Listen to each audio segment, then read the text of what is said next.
I won! That's a good play! Since 1974, the Rhode Island Lottery has paid over $57 billion in prizes and contributed over $8 billion to Rhode Island's general fund. Your Rhode Island Lottery, a good play for 50 years and counting.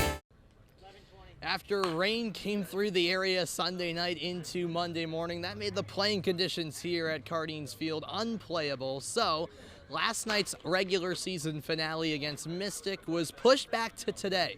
And that's why the sun is out a little bit here at Cardines Field. And we are ready for a Tuesday matinee to wrap up the 2024 regular season as the Newport Gulls welcome in the Mystic Schooners for a 1 o'clock, 7-inning game here in Newport. Welcome to Cardines Field. I'm Sam Reese. This is the Newport Gulls pregame show.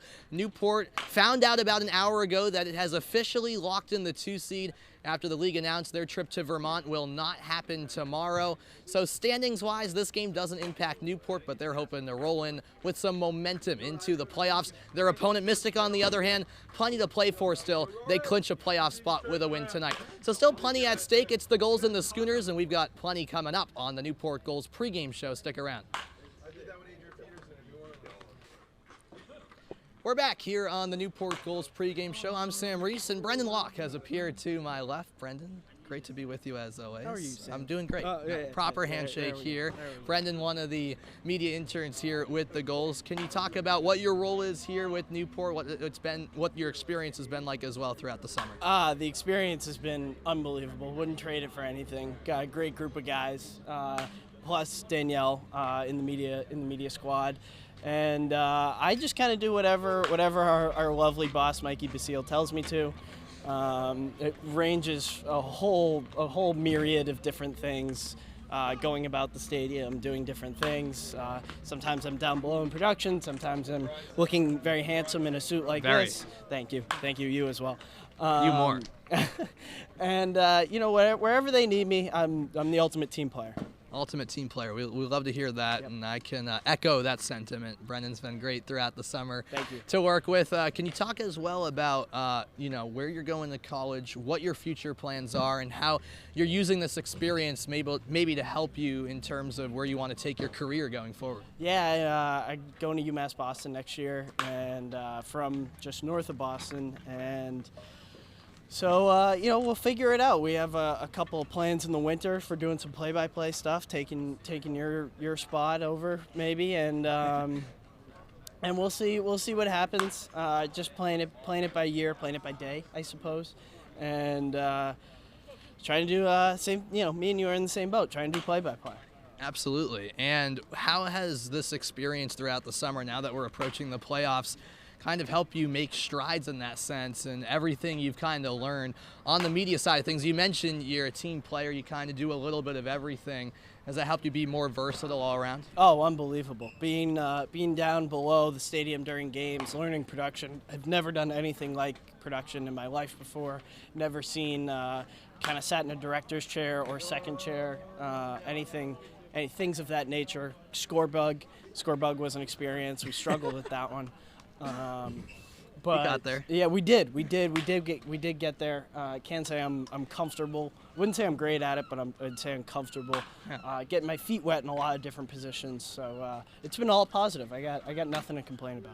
Love to hear that. And with the postseason around the corner, of course, hopefully the best memories are still to come here this summer. But do you have a favorite moment so far that you can point to here at Cardines, whether that's among other interns or a game here? I know I'm putting you on the spot.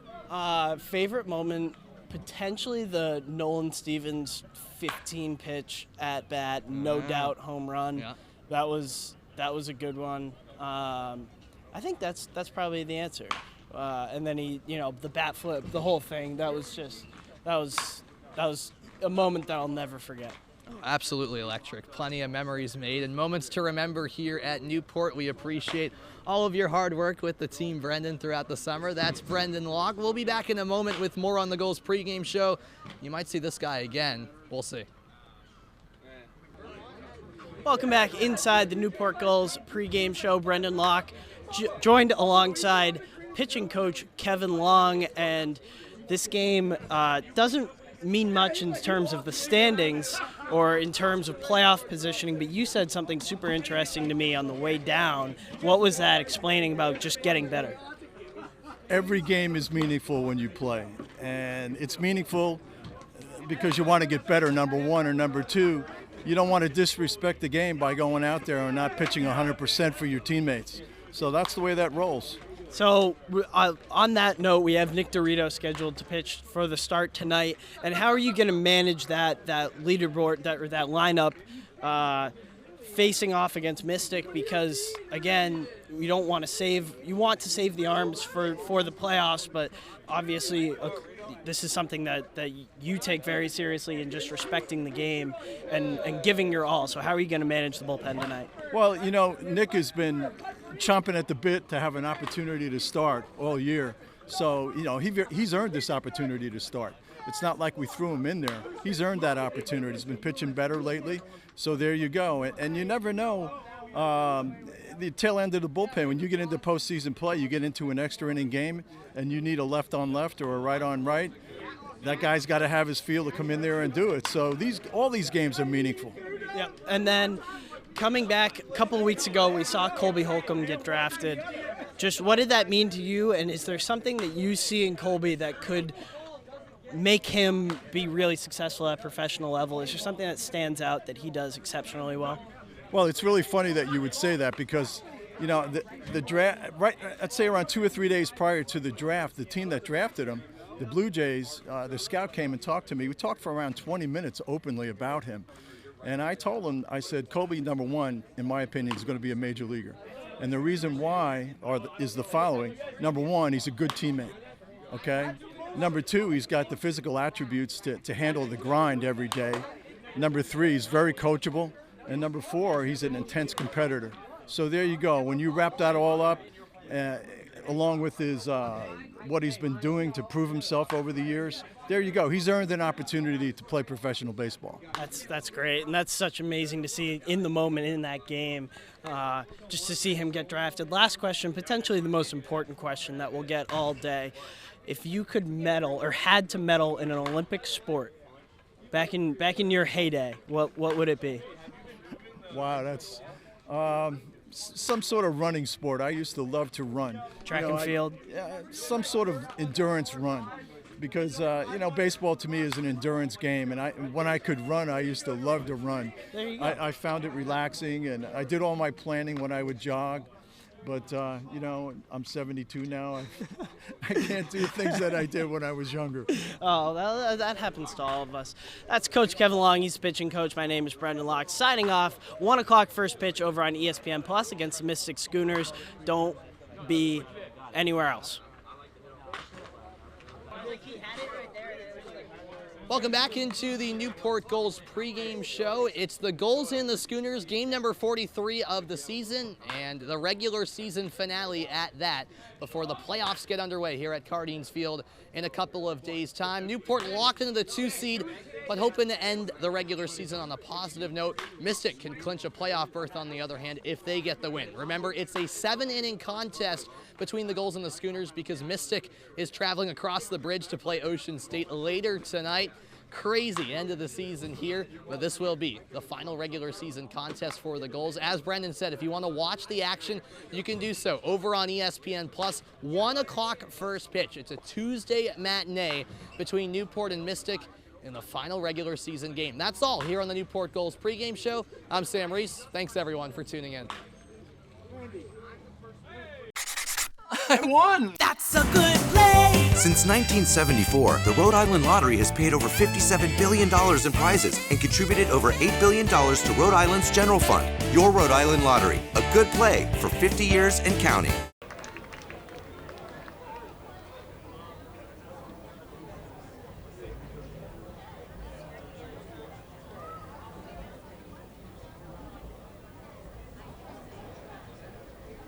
We are back here at Cardines Field, a beautiful night for baseball in Newport, Rhode Island, between the Gulls and the Schooners here on ESPN Plus, alongside Riley Daniel and Mystic broadcaster for the week anyway, Nathan Robillard. I'm Sam Reese. We're pleased that you are joining us tonight for this pivotal showdown. We're now just a few days out from the All-Star break here in the NECBL, which means we're winding down here in the 2024 season and heading towards that stretch where the standings become all the more important, and each game has a big say in terms of the playoff implications. And I'll go to you first, Nathan, because heading into the day, Mystic just 2.5 games back of Newport in the Coastal Division standings. These two teams also face off 3 more times after tonight down the final stretch of the regular season. So for a Schooners team that's 0-3 against the Gulls, they'd love to play spoiler role tonight here at Cardines. Yeah, absolutely, and we talked about it off air too before the show. Mystic and Newport put together an interesting series so far this year, and they're going to see a whole lot of each other in the back half of the season. But for Mystic specifically, every game vitally important. They're at 19-14 on the year now. They've won their last 3 after going back and forth with wins and losses. They finally started to pick up some momentum, and that's going to be very important to continue that tonight here in Newport, because a loss really hurts as they look at the back end of that playoff bubble. You mentioned momentum. That's something Newport had until last night. It was a 6-game win streak, Riley, heading into last night until they fell 9-3 at the Keene Swamp Bats, so a chance to get back on track before the All-Star break. Yeah, absolutely. I mean, a pivotal game for this Gulls team. They know what it takes, and they know just how tight these Coastal Division standings are. A 2.5 game lead over Mystic. That could be 3.5 after 9 innings here tonight, or it could be 1.5. That is a major difference with 3 matchups between the two teams still to go. 10 games left in the regular season. It's the difference between this being anyone's race and Newport almost having a chokehold on the division. Yeah, I mean, going back to heading into last night's game, the Gulls had all of the momentum on their side, riding that 6-game win streak, but then that loss, and you look at the standings, and Mystic not all that far back. So, talking to some players as we welcome you into the broadcast booth here in Newport, Rhode Island, a lot of the guys saying, they are focusing on staying locked in for this final stretch, because it can be easy to kind of jump ahead and look ahead to that postseason, which Newport is undoubtedly going to be in, but you still want to ride some momentum heading into those playoffs and also have a high seed for home field advantage. Not only that, you want to make sure you're locked in for the next 2 games, because it's so easy with the All-Star break starting on Sunday to say, okay, this is 1 or 2 games, let's give it our best shot, but if we lapse up, there's no real consequences. But the reality is, this is such a tight league and such a competitive season that you don't have any room for error, especially at this point. You got to go all the way. You got to do things like Cade Shatwell is doing, foregoing a possible appearance in the All-Star game to be able to pitch for the Gulls tomorrow. Those are the sorts of things that make the difference between winning a division and having to play your first round on the road. Newport entering the day 22-12, and of course trying to defend their NECBL title from last summer, and it's been an interesting season series between the Gulls and the Schooners, Nathan, because these two teams met quite often early on in June, Newport winning the first 3 meetings, but these two squads haven't met in exactly a month. Today's July 19th. The last time these two teams squared off was June 19th. There was a game at Mystic that was supposed to happen on July 6th. That was postponed. It'll instead be a doubleheader next weekend before Mystic comes here one last time in the final days of the regular season. So really on both sides, but Mystic in particular, it's kind of a different looking team compared to when these two teams last met in the middle of June. Yeah, we were both talking about it. Looking at the lineup for Mystic today, very few of these guys featured the last time these two teams played, and otherwise, interestingly, the 2-1 final score was one of just 2 games for Mystic that featured 4 or fewer combined runs between the two teams. That's not really been a theme for either of these two teams, especially as of late, so it might be a defensive showdown that we see, but it's going to be really interesting to see early 3 innings how both of these teams start off. But for Mystic, as I said, they're coming off a big win versus Martha's Vineyard just a couple days ago, come off the off day. If there is a time to win in Newport, it is now, and it needs to be now. Nate, I hate to one-up you, but if you thought Mystic didn't like low-scoring games, I mean, as we take a look here at the Coastal Division standings and just see how close it is, these two teams right there, and of course, Martha's Vineyard still not out of it quite yet. It'll take a lot for either of the two teams at the bottom to get back in, but this is still a 3-team race for sure. Oh, absolutely, and really across the league, there's been a ton of parity this season. Every team technically still alive in the playoff hunt. That's why you gotta love the NECBL, and it will be a very intriguing final stretch to see where everyone ends up seeding-wise and how that playoff race will go down the final stretch of the season. You can see the sun is out here in Newport. Picture-perfect conditions for a rivalry matchup between the Gulls and the Schooners. And there you see right there, the man on the mound tonight for Newport, it's Drew Blake, making his 4th start of the summer out of Oklahoma State. Yeah, Drew Blake, with his 4th start, has had some struggles at times, but it's seemingly every single start is getting a little bit better. His last one was his best, a quality start, 5 innings pitched, only 3 earned runs, had 5 strikeouts, starting to figure it out, and could be a big moment here for him coming into this All-Star break with a bullpen that's been taxed a lot in this 14 games in 14 days that will conclude tomorrow at Sanford. You see it right there. The last outing for Blake, he went 5 innings. I can imagine the coaching staff of Newport hoping he goes at least 5, maybe even 6 tonight because of that thin bullpen and pitching staff as a whole that you mentioned, Riley, as the lefty gets his last few warm-up pitches in. It's his 4th start, 5th overall appearance of the summer, as he was an addition to that pitching staff in late June, officially eligible back on June 23rd. So this is the first time Newport is playing Mystic when Drew Blake is actually on the roster, funny enough. And how about you take us through that batting order for the Schooners tonight, Nathan? Well, as I said, very different from the last time these two teams played, but the top 3 very big batters that have been very successful for this team as of late. So Drew Cron starts off, Matt Brinker, Christian Scanlon in the top 3. 4th spot is Tyler Minnick, which, as we'll mention and possibly confuse some people with, is on Newport as well. No relation there, just one letter difference in spelling. Then you got Maddox Delana in the DH spot, batting 6th, Jaden Hilton. Davis Johnson follows in, and then 8-9 looks like Jack Gutman and Scotty Young, who we've seen a whole lot of recently, not a whole lot here at Cardine. So it'll be interesting to see how they step up to the occasion. And so Drew Blake is done warming up, and we're ready to play baseball. You mentioned it just moments ago. It's Drew Cron, the leadoff batter for Mystic, as he steps into the box for the Schooners. And as usual, a packed house here at Cardines Field for a crucial matchup between these two rivals. Drew Blake, the lefty, winds and deals, and the first pitch of the game is called a strike to Drew Cron, the rising junior at UConn. We take a look here at the Newport defense. Stevens, Brini and Duncan. Brini and Duncan switching from their usual center and right respectively. In the infield, it'll be Dixon Williams, Randy Seymour, Jack Doyle, Matt Austin Ford at first. Greg Bozzo is doing the catching tonight, and of course, Drew Blake is on the mound. Here's the 0-2 on the way. Off the end of the bat, chopped down the line. It veers foul as Dixon Williams was ready for it over at third. Of course, Newport wearing its traditional Friday orange threads, and it looks very, very sharp. I know some people are opposed to the bright colors. I love the orange look, personally. Yeah, I got to agree with you, Sam. Driving up to the stadium today, I noticed it. That was the first thing I saw. As you kind of drive up, you get that view of the field. It was the first time that I've personally been here in a little bit of under a year, but I got to tell you, it's great to be back. This is one of the best atmospheres, not only in the NECBL, but in summer baseball, I'd argue. That was a conversation we had last year, and it's one we can continue tonight. Absolutely. I mean, I guess I'm a little biased working for the Gulls, but I got to admit, I never take a day for granted calling a game up here at such a historic and unique venue as the 1-2 is fired outside. Nathan was, of course, the Ocean State broadcaster last summer, did awesome work for the Waves, and great to have you back in the booth filling in for Andrew Fiore this week. Cron cracks one to right, and it's well foul out of play. Yeah, Andrew's a great friend of mine. Go to URI together, as well as the current Ocean State broadcaster, Yes. Aiden Garvey. Got to give a shout out to him, but well-deserved break he's taking, and why not return to the league for a little bit? It was an invitation I couldn't refuse. Oh, absolutely. And the breaking ball catches the outside corner.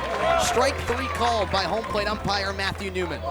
And that's a big distinction we saw from Blake in his last outing, his ability to get the third strike.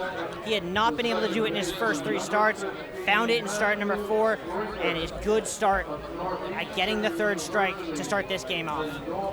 That's a big strikeout, too. A guy that went 4 for 6 in the last win versus Vineyard, sent down swinging in the first at-bat of the game. It's now Matt Brinker at the plate for the Schooners. Takes ball 1 in the dirt from Blake. Brinker, a rising junior at Northeastern. 1-0 pitch laid off outside for ball 2. That, of course, means he's playing against not 1, not 2, but 3 of his teammates tonight in Jack Doyle, Carmelo Musacchio, and Greg Bazzo in the Gulls starting lineup. 2-0 pitch to Brinker, chopped to third, corralled by Williams, and the throw in plenty of time. 2 up, 2 down for Newport defensively.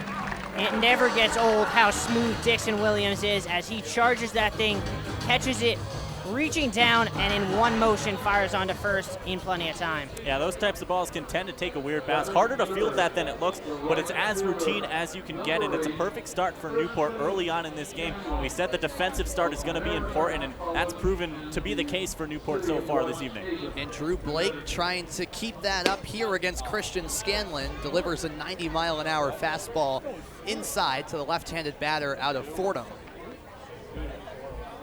There's another big contributor in the 19-6 win, which was a season-high number in terms of runs for Mystic, which isn't too surprising of a stat when you look at the score, but went 2 for 4, had a run and 4 RBIs, which surprisingly did not lead the team. It was Davis Johnson that had 7 that game. Unbelievable. When I saw that, I had to do a double take, Nathan. This one cranked to deep right center field. The ball's carrying, and it is gone off the tree, I do believe. And the reaction tells the story. There's no signal yet. Well, he's actually going to stop at third. He's going to. I don't know if anyone knows what exactly happened. Mystic. Yeah, there's going to be a conversation here. It sure looked for a second at least. As we take a look at the replay, it looks like it hit something, but I can't tell you what it hit. Maybe a tree out there? The way the ball bounced back down, I think it might have been the light post. But above the fence, the way Andrew Duncan, the right fielder, reacted, and they're going to call it a home run. Yeah. So Andrew Duncan's reaction suggested it was a home run. It is a home run. A weird one at that, but Christian Scanlon's solo shot has given Mystic the early lead. And I'll tell you, I looked immediately at the umpires to confirm it. None of them initially made the signal for a home run, and with the fence standing so high, it can sometimes be hard to tell from our vantage point, but that certainly looked like it had the power off the bat to be a homer, and I was quite surprised when he stopped at third. No one in the field was seeming to be any rush. It gave every sign of it being a homer. Eventually, he does come home, and well, it's a perfect start for Mystic. We just talked about the defensive power for Newport in the first inning. Mystic changed the tide here. I mean, it's the smart move from Scanlon, though. There's no need to risk it because if it's a home run like it was, you'll get the call when the umpires talk about it. But the only thing you can do by trying to go home, if you're not 100% sure, is run yourself into a potential out. So an odd one at that, but a home run nonetheless. Tyler Minnick, the Mystic Tyler Minnick that is, swings through the 1-1 pitch. Yes, there's a Tyler Minnick in the starting lineup for Mystic and a Tyler Minnick in the starting lineup for Newport. No relation, as that's down in the dirt. Well, Tyler you say Minnick, no relation, but they're both hitting fourth. They are both hitting fourth. Tyler Minnick for Newport spells his last name with 2 N's. The Tyler Minnick at the plate for Mystic, just 1 N. Fortunately, that does not yield a pronunciation difference. It does not. Swing and a miss, strike 3, the second of the inning for Blake, but not before a solo shot for Christian Scanlon puts the Schooners in the lead early.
Welcome back to Cardines Field. It's the visitors, Mystic, with the early 1-0 lead thanks to a solo home run from Christian Scanlon. And now, Nathan, as we turn the attention to the Schooners defensively, it's Dan Driscoll on the mound making the start out of Eastern Connecticut State.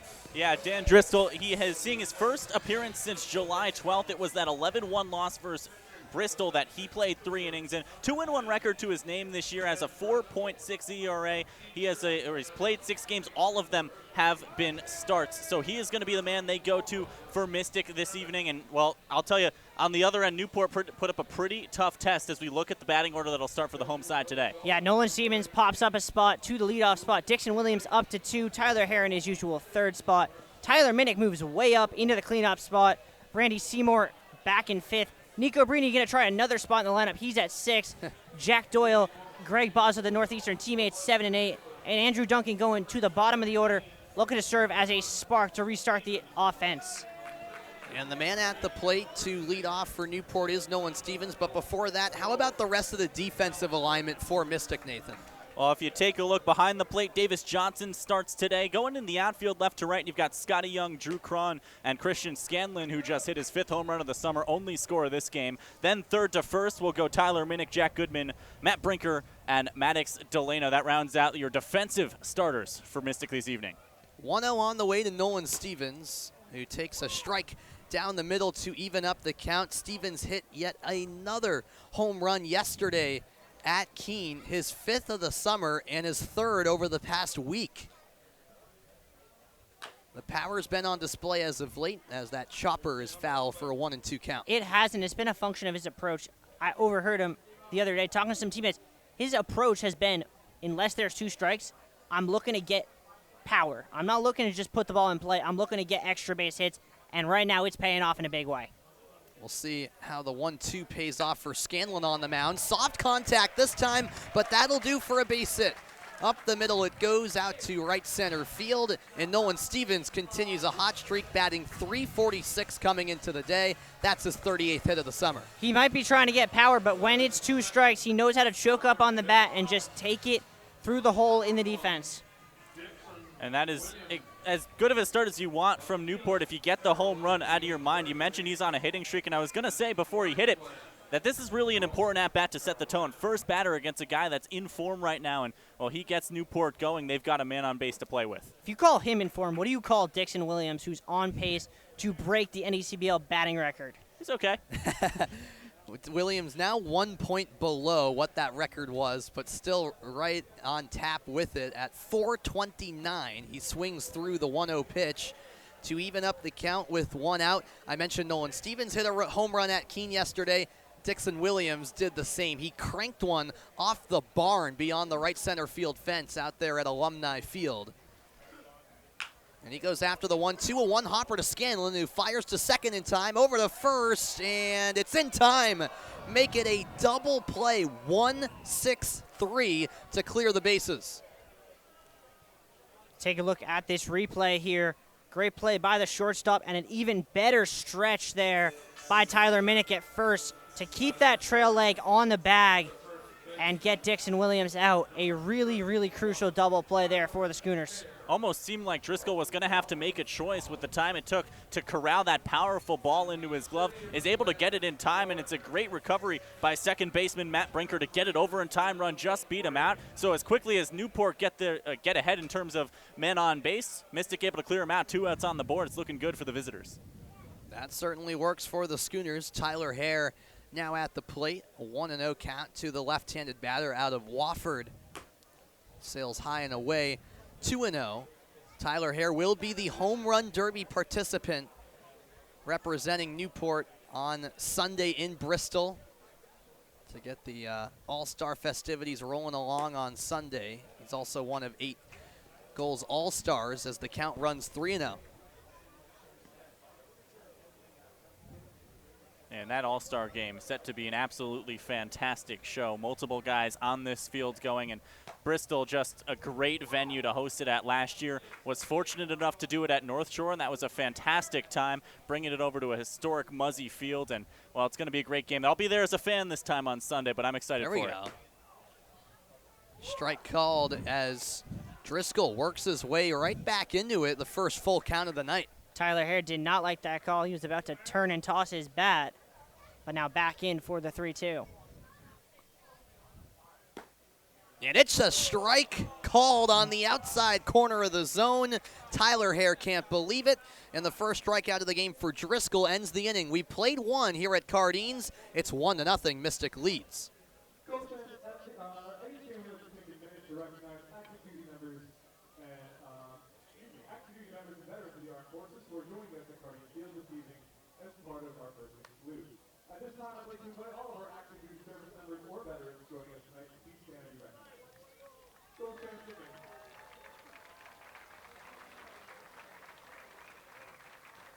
Tonight, at this time, we'd also like to welcome the Newport Gulls in their 72nd year of performance. They've raised close to $500,000 for various local nonprofits in Newport County. Founded in 1953, they are comprised of active duty, reserve, and retired personnel from all branches of the armed forces, as well as civilian employees of the Department of Defense and their family members. Tonight, they are performing a naval hymn under the direction of retired Chief Petty Officer Maureen Dow.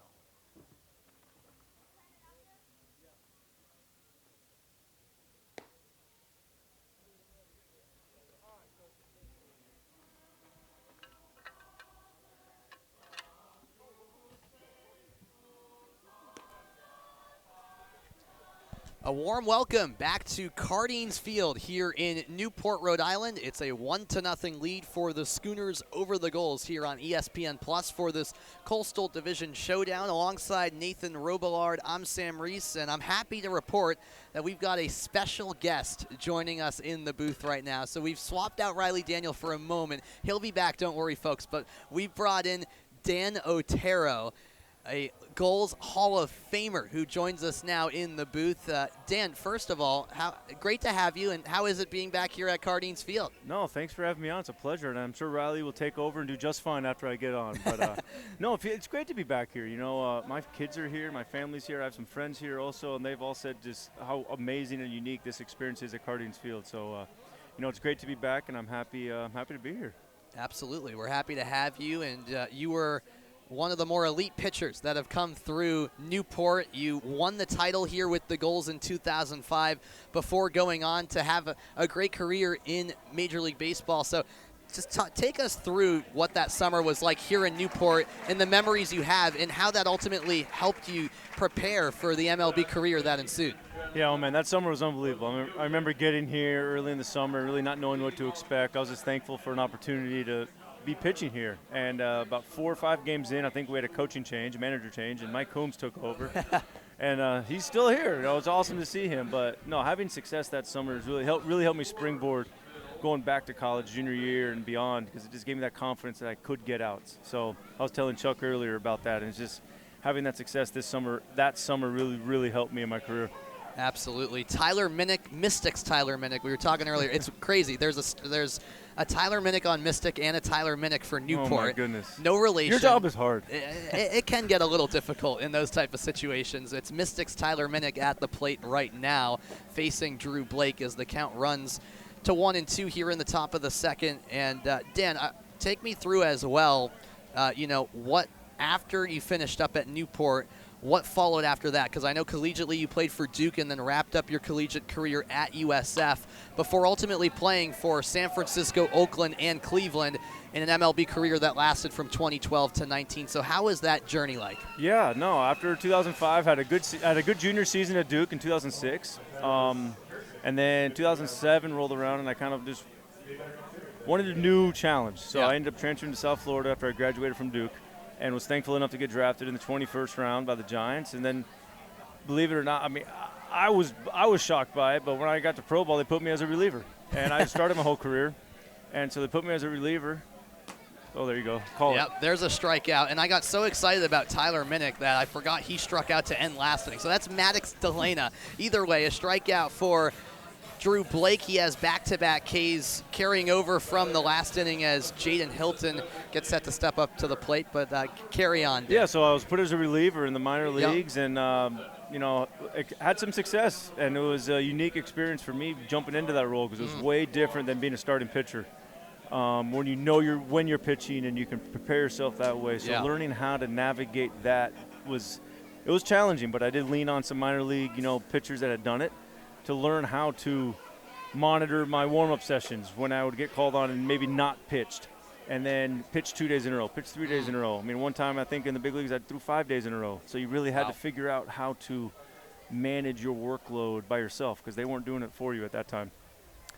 Yeah, and I mean, you coming back here, I assume, I mean, it's got to be a good moment for you to be able to see the crowd, to see the momentum, to see the way that this team has continued to operate as kind of an example for summer baseball around the country. I mean, do you have conversation with the players out there telling them, where you've been, how you got there? Was there any reunion in that sense today? I didn't. Oh, another strikeout. 3 in a row now. I'm going to take your job. You got it. 3 in a row. The throw down in time. There's out number 2. Every time we have a guest on, the inning goes along quickly. But go ahead, Dan. Well, I can stay up for another 3 outs if you'll have me. Yeah, but, absolutely. No, didn't have any reunions today with the players, but I did catch up with Chuck, Chris, Ron, the guys that have been here for a long time who put on such a great team here, and then also Mike Coombs. But I also established a great relationship with my host family when I played here, and we stayed in touch. But what does happen and what did happen over the years was coming across guys in pro ball that did play their college summer ball here in Newport. Yep. And so we reminisce and bond over that. Like, oh, I had an awesome summer that year. Oh, I did too. I don't think I've heard a negative thing about anybody that's played here. And I was in Mexico City this past April for the Rockies-Astros series with Major League Baseball, and the third base coach for the Rockies was Warren Schaefer, who was our backup infielder in 2005. Wow. And played short, second, and third, and backed up, Jeff Miller, Michael Lafrani, and Eric Hackstrom. And so that was really cool seeing him. And I have countless stories like that coming across other guys from that team, like Mike Lurie, or Andy Wendell or stuff like that. So it's you share that bond, and then when you do play with a guy and you ask them, hey, where'd you play collegiately? As there's a strikeout, swing and a miss from Davis Johnson. Of course, it's a 3-strikeout inning. Dan, if you don't mind staying for a little longer, I'd love to hear you continue talking about that experience you've had, and we'll keep you here for one moment more, if that's cool. Absolutely. Only because he didn't walk anybody. All right, middle of the second here on ESPN+.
Back here, ready for the bottom of the second between the Gulls and the Schooners. It's a 1-0 Mystic lead as we're still joined by Gulls Hall of Famer and member of the 2005 championship-winning team here in Newport, pitcher Dan Otero, who enjoyed a great career in Major League Baseball as well.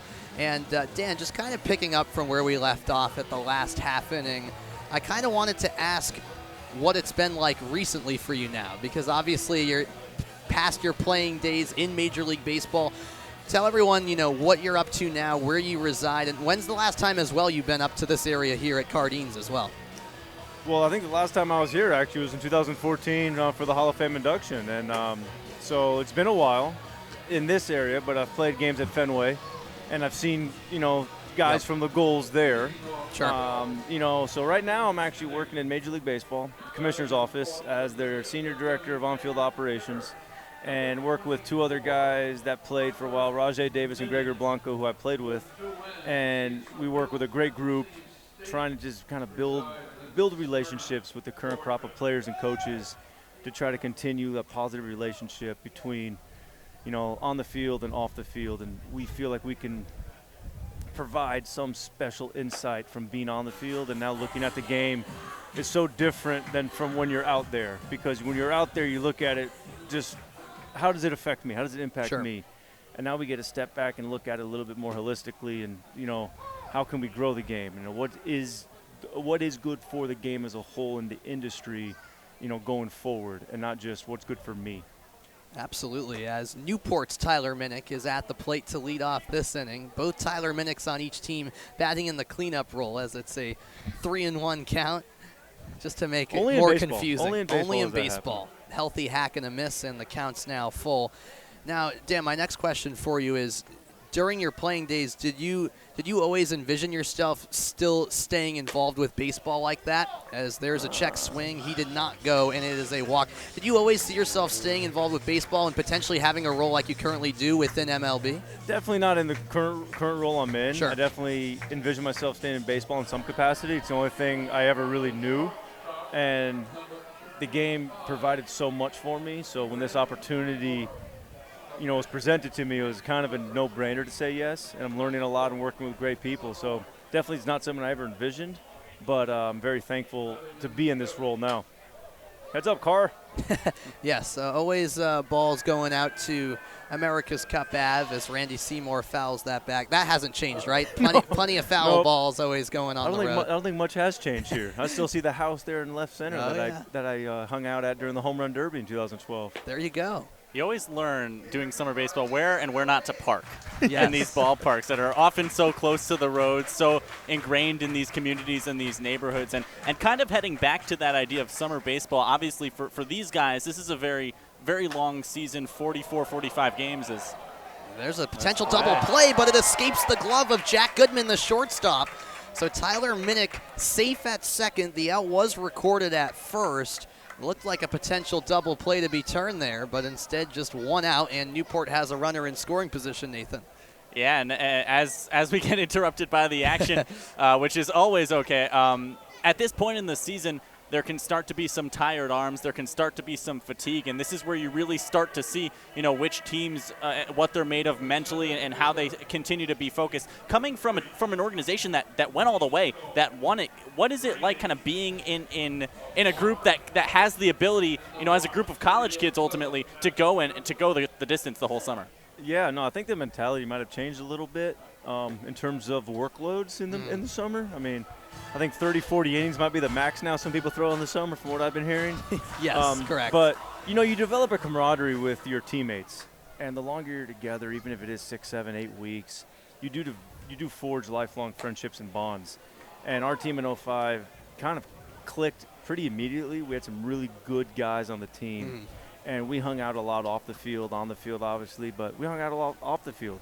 And that really helped kind of dispel some of that fatigue. And there's a drive out to left center, and Nico Brini puts it in the gap. It rolls up against the fence. Tyler Minnick rounding third. It's a stand-up RBI double for Nico Brini, and the Gulls have tied it up here in the second inning. Well, how about that for a piece of hitting from Nico Brini of the Gulls, who's been on fire all summer, one of 8 All-Stars for Newport. You talked about those bonds you developed among your teammates that summer, that special summer where you won it all here in Newport. My question for you is, I assume there's still some guys from that team that you, to this day, still stay in touch with. That's how special, getting guys from a bunch of different colleges coming together to play summer ball is. I assume you're still in touch with some of them, right? Yeah, still in touch with some of them. You see them randomly. Like I was saying, I see Warren Schaefer, now he's the third base coach for the Rockies. And you see each other, and there's that instant connection over that summer. Or Billy Muldowney, we have a group message with him. And Paul Nardozzi was doing an NFL Super Bowl squares pool, and it was like a mass text message, to guys that, so every now and then that pops up, and it's just easy to connect because you did develop such a good relationship here in that summer. And you mentioned, Dan, as Jack Doyle is now at the plate for the Gulls, facing a 1-1 count with one out, and Nico Brini the lead over at second for the Gulls. There's a strike called on the inside part of the zone. You mentioned how it's kind of the way modern baseball has trended with, you know, starters not going as deep into ball games. And that has been, you know, that has been a trend recently as well as in the NECBL, where you're seeing less innings pitched across the board, as you mentioned, compared to maybe before, as this one is a one-hopper to third, and Tyler Minnick fires it a bit high, but the foot on the bag by Delana. Meanwhile, Brini sneaking into third from second, so the second out recorded, but the leading run now 90 feet from home. I will say, with all that being said, you played for Mike Coombs. He's more of an old school type of guy. So Newport, one of the rare teams where you see starters go deep into games even now. There's been 3 starters that have gone 7 innings this summer, which is awesome. which is very rare to see these days. So what is your kind of position on how that's trended in terms of starters tend to be pulled earlier on in games across baseball, no matter what level you're talking about? Yeah, no, we're seeing it at the major league level. We're seeing it at the college level. We're having constant conversations about it, actually. And, you know, a lot of the data supports that. You know, 18 outs was the average about 10 years ago by the major league starting pitcher. And now it's down to just over 15 outs. Yeah. You know, so they're averaging just over 5 innings. Is it good? Is it bad? Don't know. But I know the longer you stay out there, you do have to learn how to pitch at maybe an 85% clip or a 90% clip, as opposed to being max effort all the time. Sure. And you have to learn how to get outs without your best stuff. And that's something that really helped me when I was here. I did not want to give the ball up to Coombs. When he came out to the mound, I think I turned my back, and I was like, do not take the ball from me. And I learned how to get outs with 60%, you know, where Right. to have you. I'll let you call the last out here. Yeah, no, of course, Dan. I appreciate it. A swing and a miss there from Doyle. 4 strike 3. Newport does tie up the game. Dan, really appreciate the time. That's Absolutely. Dan Otero, Gulls Hall of Famer. I'm Thanks a bit for having me on, sweaty up guys. here, but we'll be back in a moment on ESPN Plus. You enjoy the rest of your game with the family. Thank you. All right. All right, 3, 2, 1, go. Now, this is usually where Drew Lucy comes over to talk about the guys. You already got a ball. So he's a little reaction fighter right now. Two strikes right here. This is going to make it a little hard to judge later on. Here's for Owen. Here's for Enzo. Thank you. Keep going, guys. Oh, Owen's going. Here's Drew. Oh yeah, sorry, yes. I didn't catch you the first time, but I noticed him. 2, 1, don't count. He got there eventually. He got there. Mike, I don't know if there's really anything you can do about it, but there's still the peaking that's happening, like a little bit. I know on the air it doesn't sound like that, but in our headsets it's still occurring. Okay. Yeah, okay. Sounds good.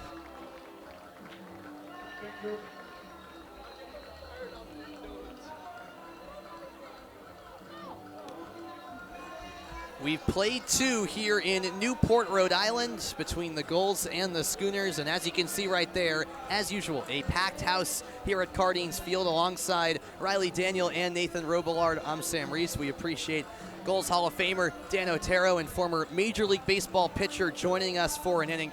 Great insight from him. And while all that happened, Riley, Newport scoring a run, and it was the middle of the order getting going for the Gulls. Yeah, I mean, it feels like it's a recipe at this point. If you need a run, turn to Nico Brini.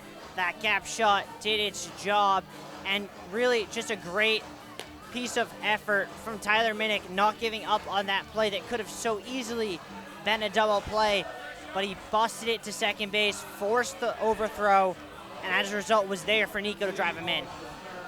And then, you know, it could have been worse there for Mystic as well, because Brini was on third before that strikeout ended the inning from Dan Driscoll. And so 1 run apiece so far, pretty even through 2 innings of play, Nathan. Yeah, and based on the way it's gone, you can't ask for much more. It was a nice recovery from the Mystic defense to be able to hold that off. But how about this? 7 batters have seen the plate so far for Mystic. 5 of them retired via the strikeout. And we were talking about this additionally before the show. When I was here last year, I remember the pitching staff here at the Gulls was just top class. They could not be beat on their day. And I know you said it's been a little bit different this year, but early on, well, I'm telling you, it's bringing back a lot of memories. 2-0 to Jack Goodman. And, yeah, you know, the one area where Newport has struggled a bit at times has been the bullpen. But overall, the starting rotation has been, you know, a positive note all summer long for the Gulls. And Drew Blake lays in a strike to make it a 2-1 count to Jack Goodman, the number 8 batter. Absolutely. Whenever we talk to anyone on the coaching staff, they have nothing but positivity to say about this starting rotation. And it's really been a next man up mentality with people going down, people being shut down by their colleges due to innings worked. And it's the next man up. Drew Blake came in late June and has stepped up in a big way for the Gulls. That's a 5-pitch walk to Goodman, so we were praising Drew Blake's start, but after 4 consecutive strikeouts dating all the way back to the first inning, he walks his first batter of the night. And just the second walk allowed between the two teams, but for Newport, they were able to take advantage in the last inning, so we'll see what Mystic does here. The only hit they have today came from the home run. They haven't put men on base yet, so it's a little bit of new territory for them, and we'll see if they can take advantage. That home run was a solo shot by Christian Scanlon with 2 outs in the first inning. And it's now Scotty Young at the plate. Ball 1 down low to the left-handed batter out of Rutgers.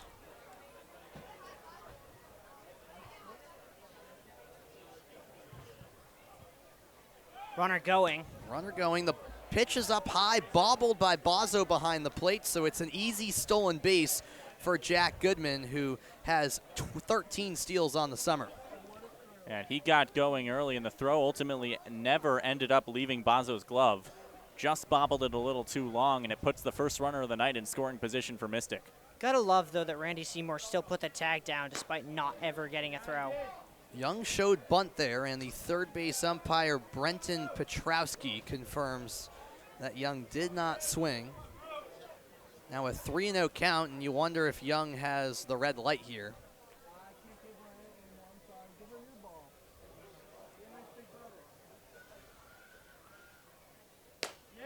And he does. Keeps the bat on his shoulder. Strike 1 taken as Newport is looking for its first out of the inning.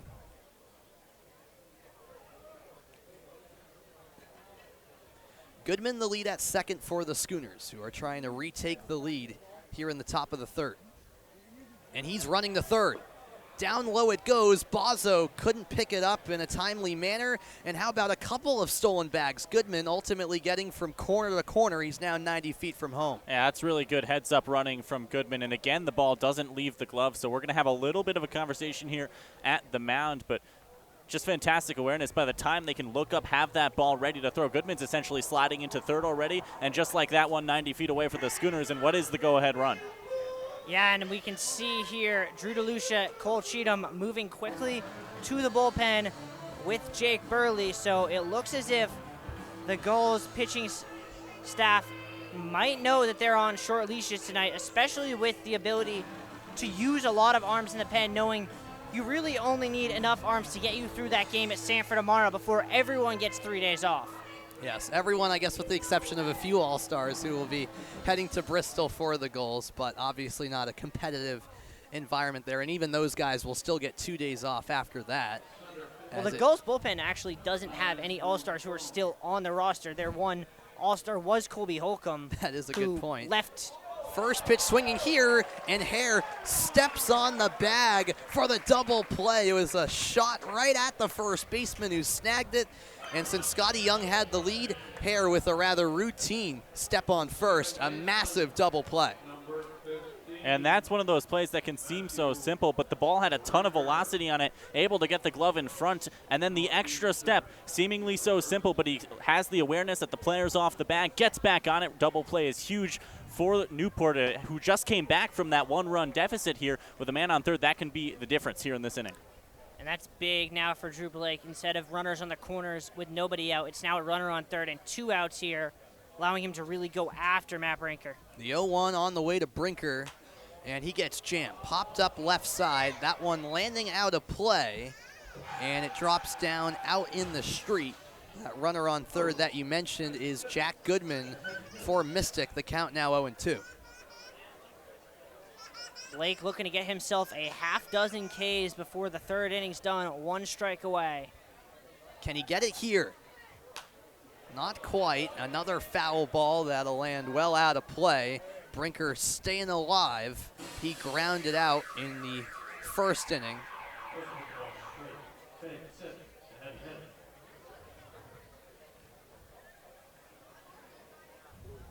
The 0-2 again.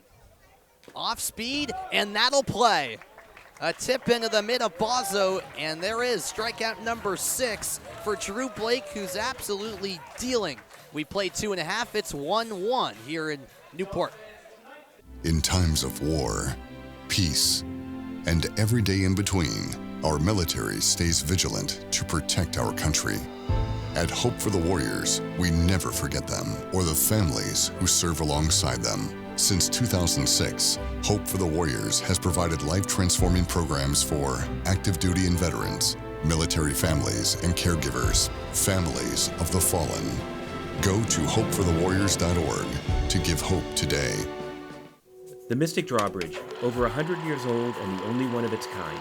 Arguably the most photographed structure in Mystic, it guards the Mystic River and connects our downtown. Just one of the many attractions you'll find in our corner of Connecticut, just 2 hours from New York and 90 minutes from Boston. Head to mysticchamber.org to plan your next trip to Mystic.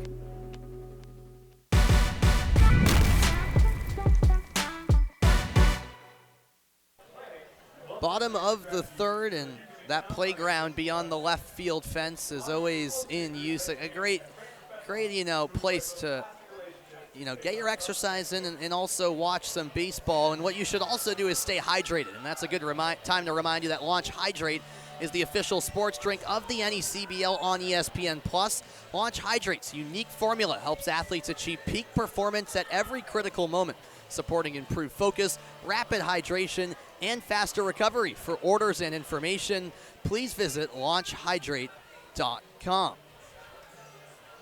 So Newport up to bat. It will be Andrew Duncan, the lone batter that hasn't stepped up to the plate, starting things off for Newport in the 9-hole.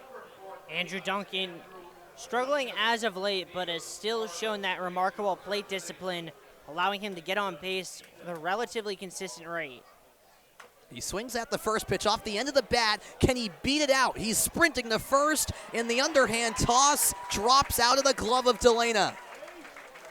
Well, when you can't find a hit the regular way, you can sometimes small ball your way to a hit like Andrew Duncan just did. That is why he is known as a 5-tool player, because he has breathtaking speed.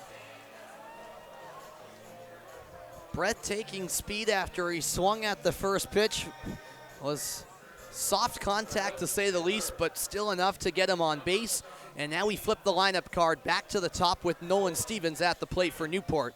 And Andrew Duncan, someone who the second he gets on first base immediately becomes a big-time problem for both the pitcher and the catcher to worry about. Something to keep an eye on with Stevens digging in for Newport. And he takes a ball just inside the zone. Stevens singled to lead off the bottom of the first time up. And we were talking about his impressive hitting streak. He's got 2 homers in the last 3 games coming into tonight, and really got off to the perfect start for Newport. Was caught on the double play going to second, but now tied 1-1. We return to the top of the order, and he's looking to repeat that today. Entered the day batting .346, as there's a check on first. Back in time, Duncan. It's clear that Driscoll certainly has an eye on Newport's base runner. How can you not? Andrew Duncan, enough speed to score on a wild pitch here at Cardines, so you give him an inch and he'll take second base. 2-1 to Stevens.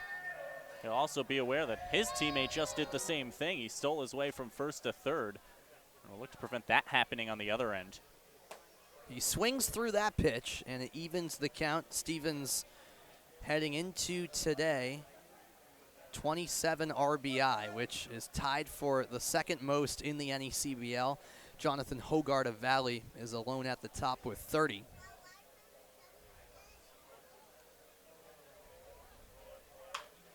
On the ground left side.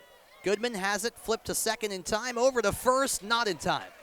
So Stevens reaches on a fielder's choice as Duncan, the lead runner, is out at second. And Driscoll's doing a really good job right now of getting ground balls, trusting in his defense. Had a double play in the first inning, almost had one in the second, almost had one there. Right now it seems even when he's letting runners on base, he's doing a good job getting and inducing weak contact. Just a little too much speed from the Gulls hitters to prevent them from turning the double play. It's now Dixon Williams, the best hitter in the league, at the plate. And the left-handed batter cracks one up the middle, and a leaping catch made by Brinker. The throw back to first in time, make it a double play to end the third inning.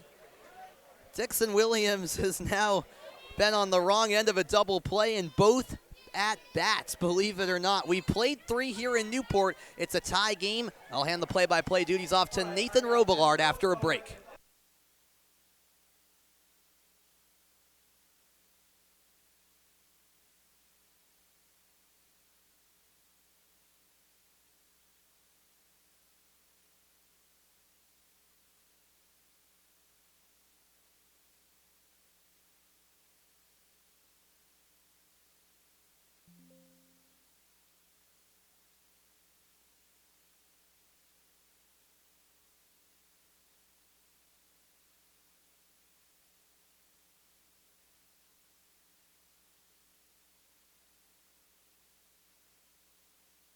Oh, yeah.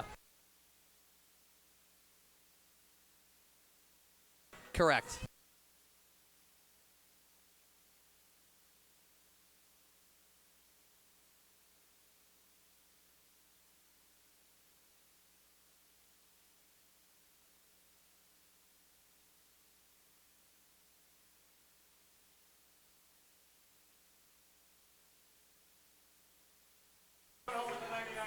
And we welcome you back on ESPN Plus. Late season Coastal Division action coming at you from Newport, the beautiful city, on a beautiful night. It's 1-1 between the Mystic Schooners and the Newport Gulls. Nathan Robillard I'll take you through the next 3 on play-by-play alongside our 2 brilliant Newport broadcasters who have been here the whole season. But guys, it's been an interesting game on both ends of the ball so far. And Sam, I'll start with you. I mean, for Mystic, they took the lead off a home run, but have been quiet since. What is the key for them going to be to kind of relive this offense, get it going again? Because they haven't won here against Newport in 3 tries this season. Right. Well, you got the 3, 4, 5 hitters coming up. It starts off with Christian Scanlon, who hit a home run first time up. You don't have to hit home runs against this Newport team, but just find a way to get on base. You know, a big kryptonite of Newport's pitching, mainly the bullpen, but at times the starters, has been walking batters. So if I was Mystic, I'd try to work up the counts and put the pressure on Drew Blake to make sure he doesn't go too deep into this ball game. And I think building on that, Drew Blake's someone who's shown the ability to work around the zone, but he does struggle with location at times. If Mystic's able to be disciplined, not give him some friendly strikes, they can probably avoid the amount of strikeouts they've been taking these first 3 innings.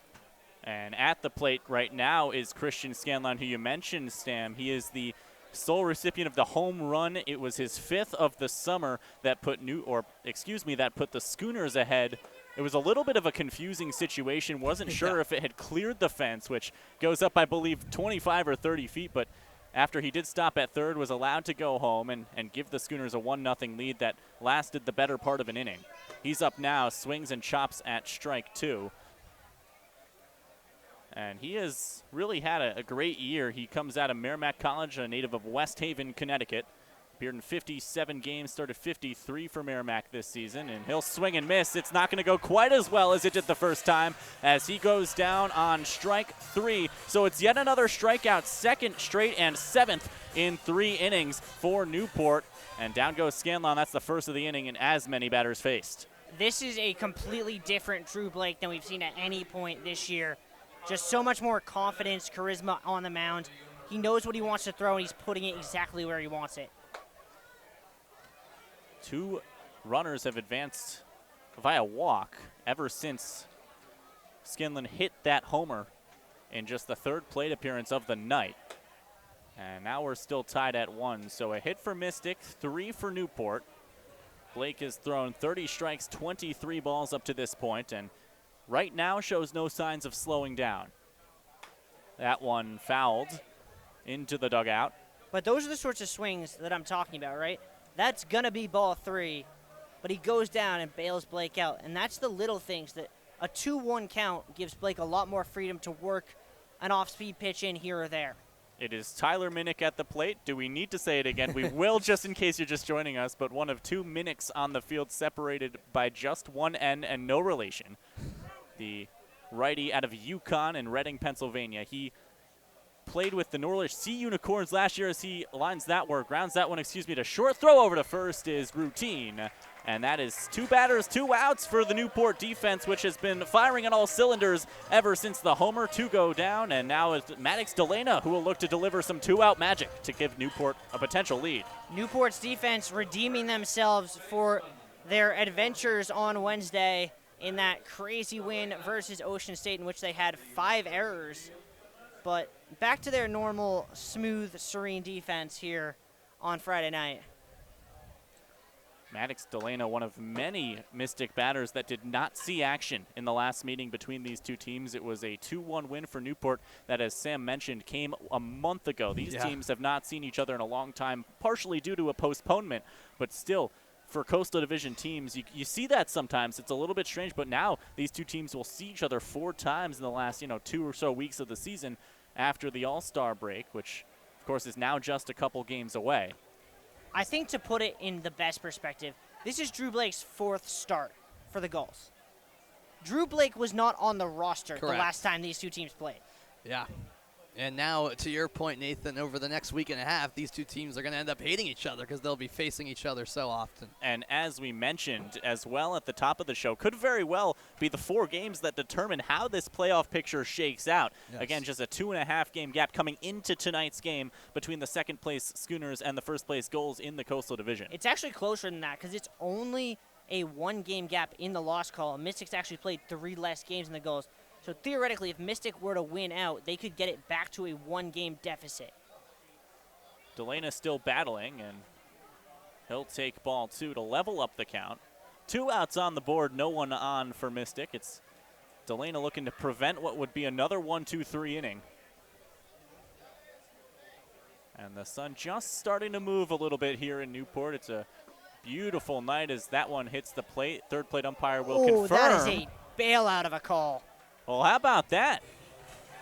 Third plate umpire is going to end things. Delana can't believe it. But through 3.5, it's Newport 1, Mystic 1. Yeah, as you can see on the replay, he pretty clearly did not go, but that's not going to matter to the Gulls as they will take out number 3 without question. We're going to take a break. Be back in a minute.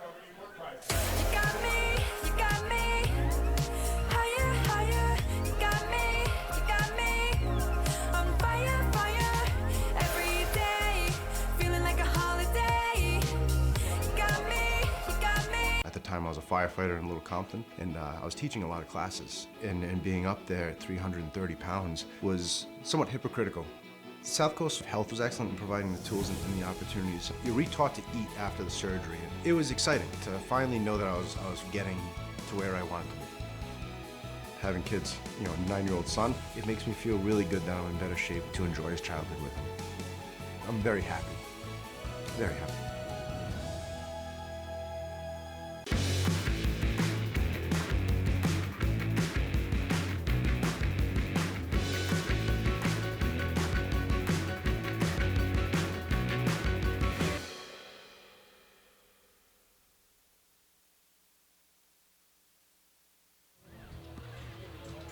Welcome back to the middle of the 3rd inning here in Newport. It's Mystic 1, Newport 1, or excuse me, middle of the 4th. It's a fast game. It is sure a fast game. I apologize for that mistake, but either way, got the score right. We're tied at 1 here between Mystic and Newport. Important Coastal Division battle here between the two teams, and it's been a good one. A lot of strikeouts early in this game, and as we mentioned, and as you clearly just saw through my mistake, it's been a fast-paced one here in the Ocean State. Thanks so much for being alongside us here on ESPN Plus as we get ready to go. It's Tyler Hare who will step up first for Newport, looking to break the deadlock. He's a guy that's got 4 hits in his last 4 games, coming the way of 2 multi-hit performances. Did not get one in the loss at Keene. It was that 9-3 loss, but it was that crazy 10-9 win over Ocean State last time here at Cardines, where he had a major role to play in that game. Yeah, he did. Had 2 hits in his last 2 at-bats in that game. Part of that rally had a hit in both the 7th and 8th innings, the 2 innings in which the Gulls put up those 9 runs. We're going to go back to the third plate umpire who, before the break, made a call that I think surprised a good few in this crowd. I think someone's getting a warning right now. And there's going to be a little bit of dissent disagreement, perhaps, to put it lightly, going on between the umpires, and we're going to have to take a pause here, but there've been a couple of close calls in the last few pitches, and that's not all that surprising. And it's got to be valid. I mean, that was not a strike, that one that they called for strike 3 to end the top half of the inning. And then that one was also not a strike, but he did go farther than the one they rang the batter up on to end the top half of the inning. So you want, if you're going to see a call called one way, you want to see it called the same way when it's your team on the other side. Yeah, consistency, the name of the game, and that might be part of the argument occurring right now, but either way, there's going to be no further action taken, which is always good, as it looks like we're going to get ready to continue this ball game. And just to make it clear, there was a warning issued to the Mystic dugout. Yep. But no further action taken after that. And early in the game, that's what you like to see. Just keep things under control and don't let them get out of hand. Still a whole lot of baseball to play here at Cardines Field. And now it looks like we are ready to get back underway.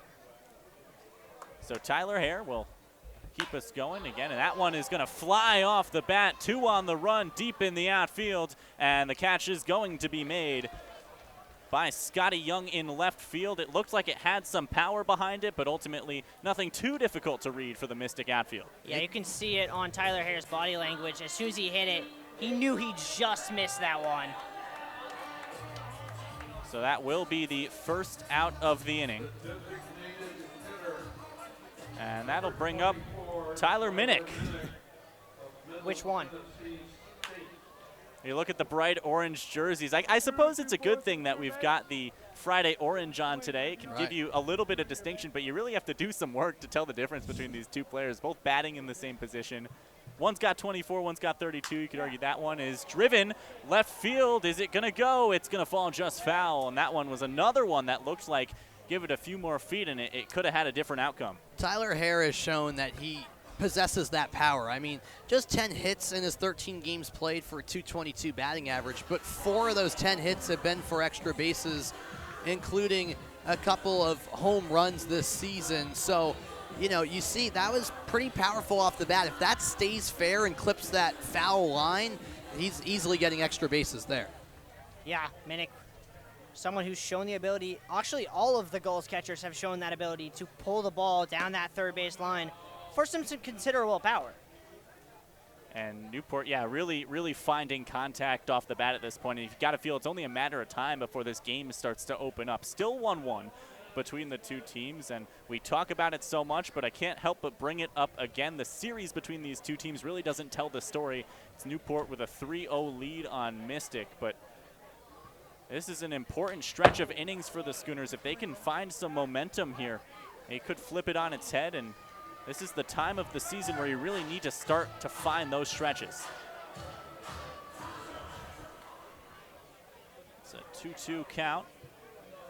Here comes the pitch. That one is gonna, looks like nick him, and Hare will head over to first. First batter hit we've seen today, and well, that pitch just didn't really have the control, obviously, that he would have wanted. Yeah, just caught the edge of the jersey there of Tyler Minnick, and for the second time today, he reaches without putting the ball in play. And so with a man on base, Randy Seymour steps up. 6'4" rising junior out of Michigan State University. He's going to look to extend what is a 4-game hitting streak with a man on base. So a potential to do some damage here for Newport. Another all-star for the Skulls team, and he's been getting into a groove offensively as well in the month of July. Runner taking a pretty healthy lead, not going to go there as yeah, Minnick well, not someone time. with a ton of speed, probably more than anything, just taking that extended lead to get in Driscoll's head, because Minnick knows, as we do here in the booth, that this is a very pivotal at-bat, because after Randy Seymour is the Gulls clutch hitter in Nico Brini, and if you give him a situation with 2 runners on, well, generally that doesn't work out very well for pitchers. And we'll see what happens, but he's going to continue. 2-0 with a runner on first, and there is going to be strike 1. Still just 4 combined hits between the two teams so far in this game. And one apiece, both being scored in the first 2 innings. Here comes the pitch. That one knocked off the bat. Running up is going to be, looks like Drew Cron in outfield, and the center fielder makes the catch. Relatively routine, and that'll be out number 2. That'll bring up Nico Brini, the only player so far today with an extra base hit, that RBI double, which scored Tyler Minnick in the second.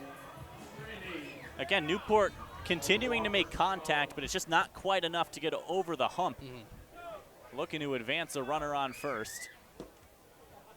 And if there's a guy you want at the plate in this situation, it is probably Nico Brini. Oh, absolutely. I mean, a .321 batting average, a second-year goal. He was a part of that championship team last season. And no matter where he's batting in the order, he finds a way to get on. And there it is. It's going to be lined into right field, land for a base hit against the back wall. And this has the potential to do some damage.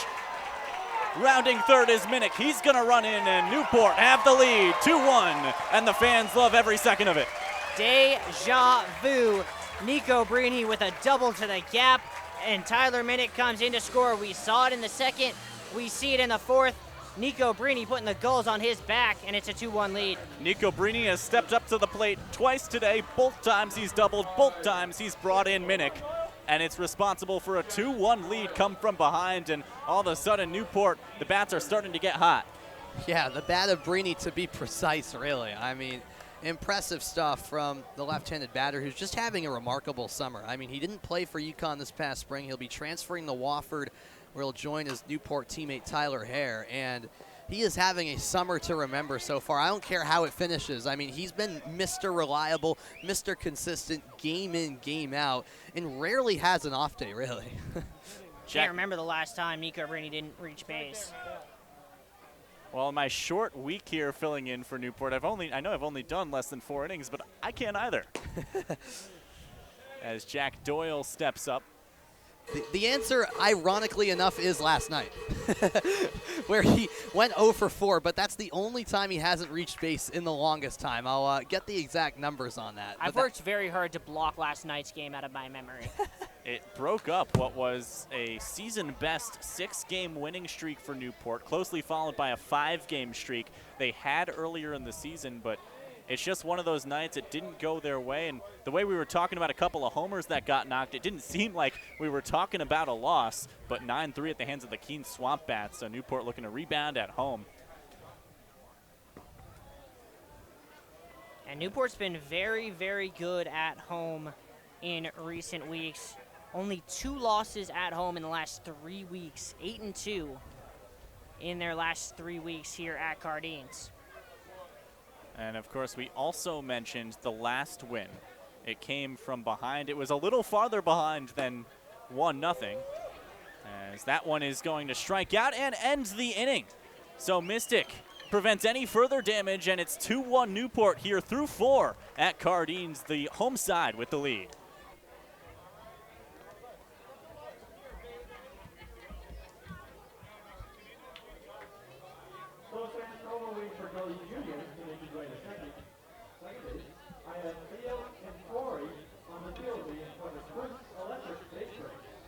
Ready to go at home plate. First one to make it back to home plate. Oh, and please do not tackle Gully. It's precious and very to my heart.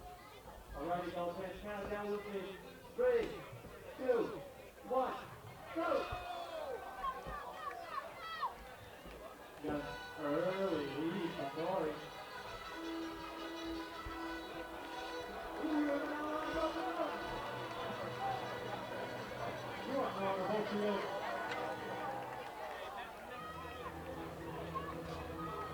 You got it, Theo. You got it, Dory. You got it.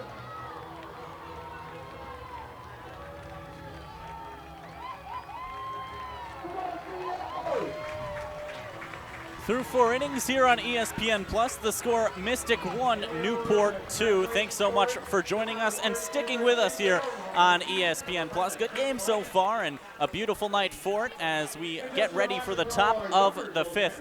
And Sam, it was once again a powerful bat that got things going for Newport. It brought them back from behind and gave them the lead, and that's where they are now. That's right, and that man is Nico Brini as we welcome you back into the booth for a moment. And I did some calculations during that break. So until last night at Keene, Brini actually had a 19-game on-base streak. And the funniest part about that is the last time he did not get on base was right here exactly a month ago against this Mystic team, the last time these two teams faced off. It has been the Brini and Minnick show here for the little scoring we do have through the first 4 innings. Jaden Hilton will be the next man up to the plate for Mystic. He's got a big frame standing at 6'6", the righty coming from Palm Beach Gardens, Florida. And he is going to look to get a rally going for Mystic here, who again are looking for their first win on the season against the Newport Gulls. And as a I don't know about sold out, but certainly very packed crowd here at Cardines watches on. A great reception to the second RBI double of the night from Brini. And so here we go, ready to go, top of the 5th. Getting to about the halfway point of this one, and we've still got a good amount of sun left to go. He'll tip one off for strike 1 to start the inning. And it helps when you're trying to finish a game with some semblance of sunlight when you got 2 pitchers dealing like these two are. Drew Blake already with 8 strikeouts and has an 0-2 count here. 5 of those strikeouts come in within the first 7 batters he faced in this game, including that 1-2-3 inning in the second, all comprised of strikeouts. He has had a fantastic night, and we had a discussion about it earlier, as that one is going to come off the bat into right field. Will it land? It will bounce against the wall, and he's going to stop at first. He was going to second, tries to recover, and he is going to get there safely. Jaden Hilton almost in a little bit of trouble, but did enough to land the base hit, and there's a leadoff single here at the top of the 5th. That could have been a lot of trouble for Hilton, and we see that a decent amount of times here at Cardines, where it's a very well hit ball off the fence and right, but if it's played well by the right fielder, more times than not, it's a deep single on a hit that you'd think would result in a double. Yeah, and it's just a great play, and just the experience, the amount of times he's played here from Nico Brini to know how to read that ball off the wall and make that throw right into Seymour. And the Gulls a little bit lucky, got a little bit overambitious trying to get the runner back when Seymour made that throw, trying to catch Hilton off. It's one of the most unique ballparks in the NECBL, the way the back fence kind of juts in and around to avoid the backyards of the neighboring houses. But in a lot of places, that seems like a pretty routine double, and Hilton was taking off for second before he knew, was able to recover just in time, but gave himself a little bit of trouble in the process. And you look over, he has a healthy leadoff first now as that one is fouled. Yeah, that's the thing about Cardines. You hit that ball a little bit further down the right field line, that's a double. You hit it a little bit further to right center, you could be looking at 3 bases. But he hit it right in that spot where it has that really hard bounce back, and as a result, he's stuck only on first. 1-1, Hilton takes off, runner goes, throw is going to come, he's sliding in and gets there on time. A stolen base for Jaden Hilton puts him in scoring position. Well, he did not like being stuck on first, decided to take advantage of the off-speed stuff from Blake and gets himself in scoring position with no one out.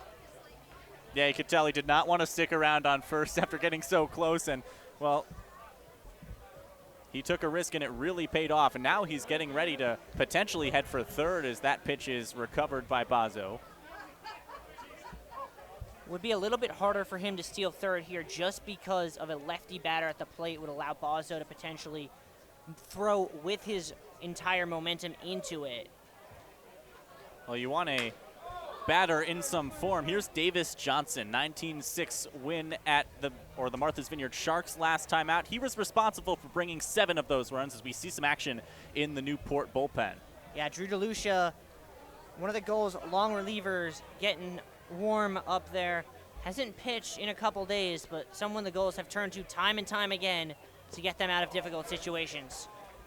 And he is going to be called there retired. So although Johnson Was looking for RBI number 8 in the last 2. He's going to go down empty-handed, leaving Hilton on second with an out on the board here at the top of the 5th. I mean, it's business as usual for Drew Blake. Since the start, you can tell he's been absolutely locked in. And honestly, it's been a casual 9 strikeouts for the left-hander out of Oklahoma State who continues to deal.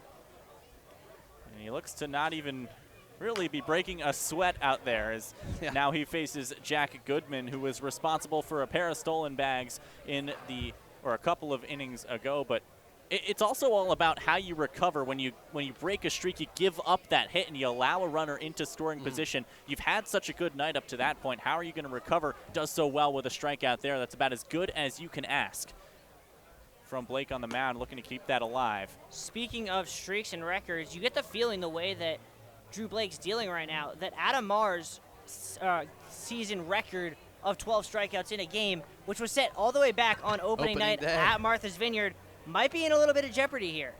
Could be. It's always so interesting to keep track statistically with a 2-month season, such a concentrated period of so much baseball.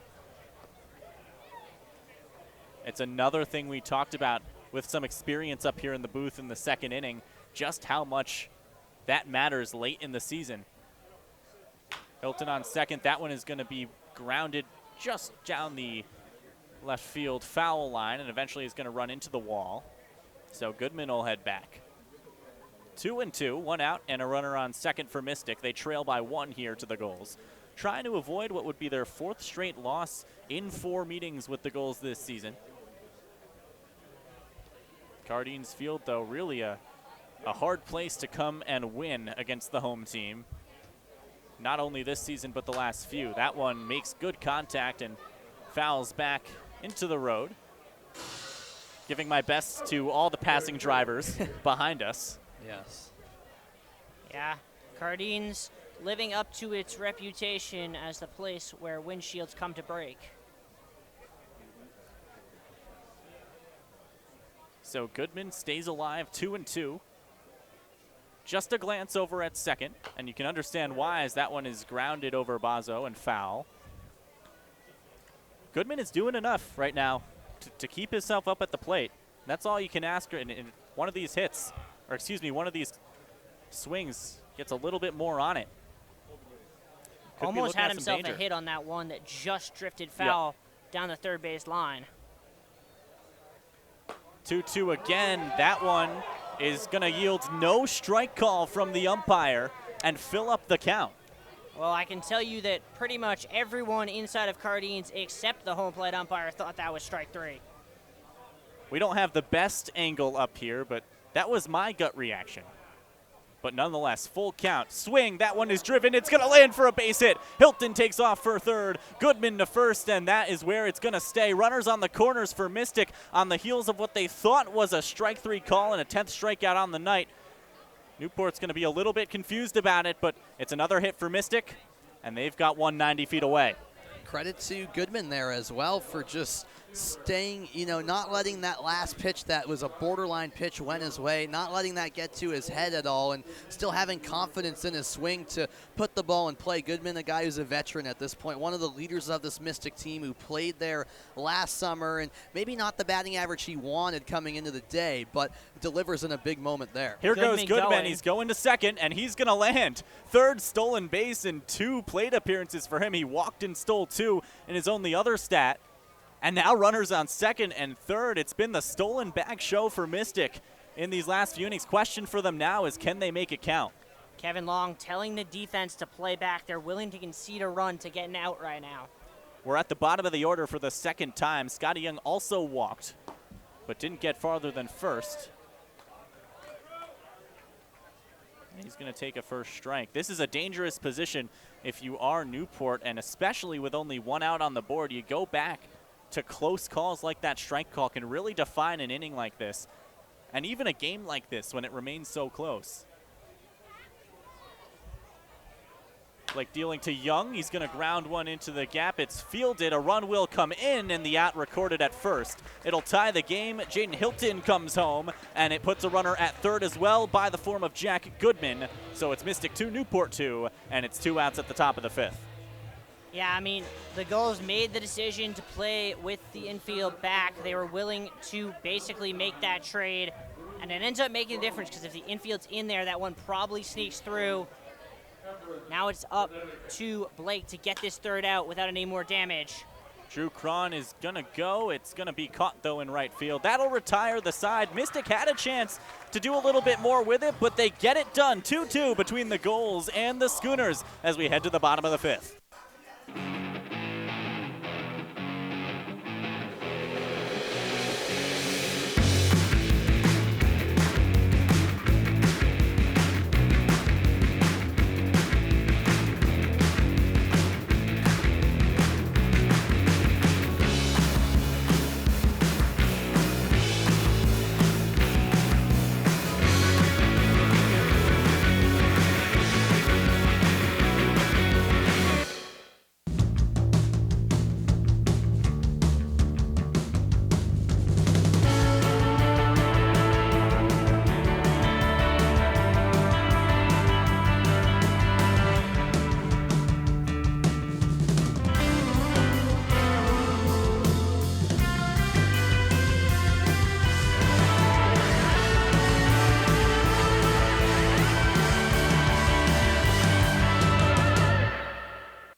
Welcome back. Bottom of the fifth between Newport and Mystic here. We have a 2-2 ball game after Mystic initially took the lead and then tied it up through 4.5 innings. Bottom of the fifth coming up here on ESPN+. Thanks so much for joining us here. Beautiful night at Cardines Field in Newport, Rhode Island.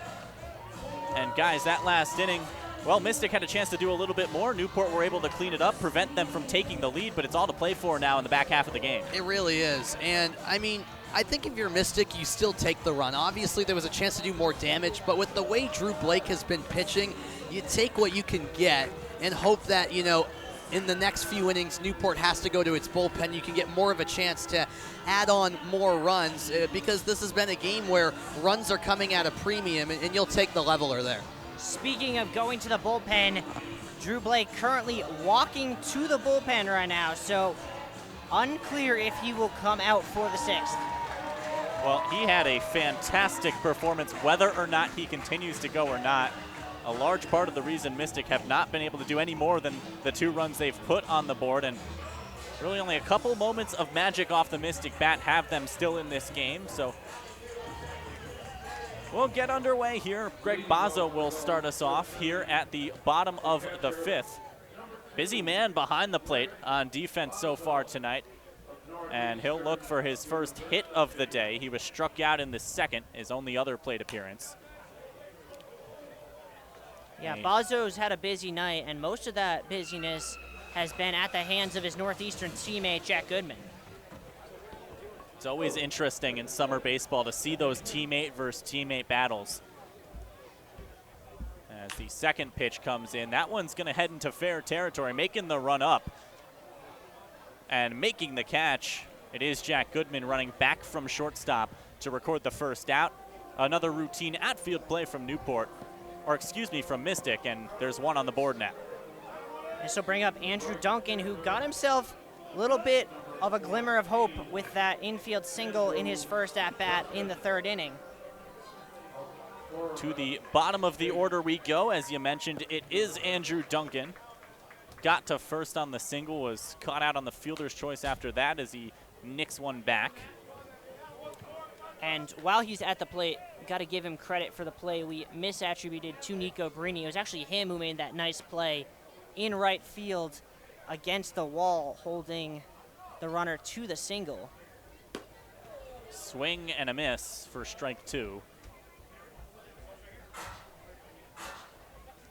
So far this season, he is a .209 hitter. Through 23 games, he has 18 hits and a trio of doubles on the year as well. Or at least that was coming into this game. Yeah, it's been an interesting summer for Duncan because when he first arrived to Newport, he was hitting the ball with a ton of confidence and had a hit streak going as well. July hasn't been his month, unfortunately. Last hit came in an 11-7 win at North Shore. It's not going to come now as he goes down. And the pitchers continue to tell the tale here And it looks like we have more action now in the Newport bullpen. We'll continue to take a look. Also in the Mystic pen as Matt Grabman, the Oregon product, warming up. So it looks like both teams getting their bullpens warm. This one might be a battle of the pens here. I talked to you guys in the break about shaking the rust off, and part of that is getting used to the makeup of the bullpens here at Cardines Field. Look over at our monitor, I immediately see the orange, and I'm like, wow, okay, well, we've got some Newport pitching to talk about. But no, it is both bullpens getting active, as you guys so politely corrected me on.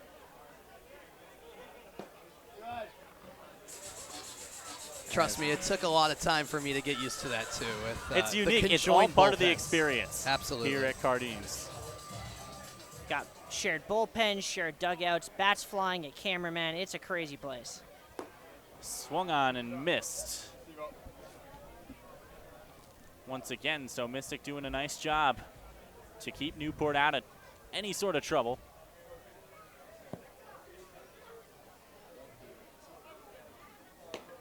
Next pitch is just outside. And I'll tell you who might be happier than anyone if Nolan Stevens were to get on here, and that would be Dixon Williams, because for the first time all night, he would have the opportunity not to hit into a double play. Once again, that one is called a strike.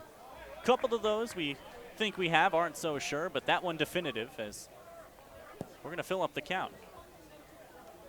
So 3-2, pair of outs, and there's no one on base for Newport. Chance to get out of it here, and it won't happen as he's going to get ready to walk on over to first on the full count walk. Newport put a man on with 2 outs, and we'll head down to Dixon Williams, the 2-spot batter, who today is 0 for 2. Yeah, we talked about consistency from the umpires earlier today.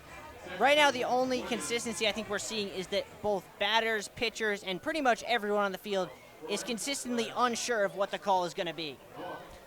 So we just saw the action in the Mystic bullpen. Now we're seeing a conversation at the mound. It's now a matter of time, I think, for both pitchers. We're starting to wonder how long they're going to last, and this could be the beginning of the end for Mystic. Yeah, that's exactly right, and an understandable mound visit taking place here. You know, it's a low-scoring game, 2-2, and ideally Driscoll, you know, would have retired Stevens there and makes it a 1-2-3 inning. You don't even have to think about making a mound visit and can turn your focus to the 6th when it gets there. But now you're in a situation where you walk Stevens, and yes, there's still 2 outs, but you got to face Dixon Williams, the best hitter in the league, next. And then after that, Tyler Hare, who was tied for the league lead last season in home runs for Newport. So it's not the part of the lineup you want to go up against if you're Driscoll. I don't care if there's 2 outs. And to Mystic's credit, they've kept the top 3 in the order quiet thus far. Yes. But we've only seen 2 rotations through the order. You start to become familiar with some pitches that you've seen, and it goes both ways as well, as we have a throw over to first that is not in time. Just keeping Nolan Stevens in his place there as he was looking to maybe take off. We've seen a good few stolen bases so far in this game, so not a terrible decision. Here comes the pitch. That one's going to be grounded down first and eventually foul. Stevens, not the most aggressive base runner, but does have a good amount of speed. Only 4 stolen bases on the year, but a very leggy outfielder who has the ability to, if a ball were to get hit really anywhere other than straight at an outfielder, score all the way from first base. Dixon Williams now faces the 0-1, and he's going to take ball number 1 to level it. Again, we talked about it, looking for what would be his 4th straight appearance with a hit, and he could do some damage here. Again, we've seen both of these teams take advantage of the base runners. I know a lot of the problem, especially for Mystic of late, has been you've left a lot of those guys on base. You haven't been able to bring them home. That's not necessarily been a problem today. There just hasn't been a whole lot of offense to go around, and that is a credit to both of these pitchers out here. And it's the little things that make Dixon Williams so good. Like on that pitch, after he swung at it, ask the umpire, was it up? He wants to know exactly where the strike zone is so he can be better prepared for this pitch. Runner goes as the ball is fouled off, so he'll be forced to return. Again, Williams at the plate, Stevens on first. And I believe that foul ball ended up with our cameraman, Joey Rizzi. Good to see Joey's all right. Yeah, that seemed like a close call. I didn't see it with my own 2 eyes in real time, but the crowd's reaction suggested it was a close call. Didn't that ball get fouled down the third base line? I thought that's where it was hit. That was my impression as well. Well, we always appreciate the hard work of all the interns and staff here at Newport as that one goes towards the third base line and eventually out foul, but must be a good little reward to get a foul ball as well. And honestly, Cardines is a place where, as a spectator, you're not going to get a whole lot of foul balls because of the nature of the setup of the ballpark. It's usually either, a foul ball ripped off the screen or it's going into the street. 1-2 dealt and away. It's going to get out of the hands of Davis Johnson and allow the runner to take second. And that's big. Makes it so that now Dixon Williams doesn't really need to do a whole lot other than just find a way to get this ball into some nice green grass in the outfield. That's another thing we really haven't seen a whole lot of tonight. But it benefits Newport as they now have one in scoring position. That's knocked straight into center. It's going deep.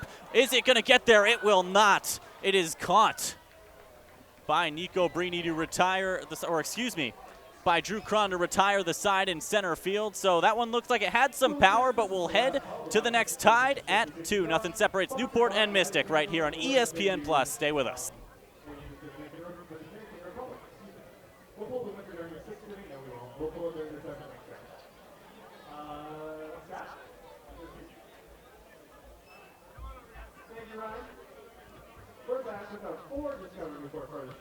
Mike, how did that ball end up with Rizzi?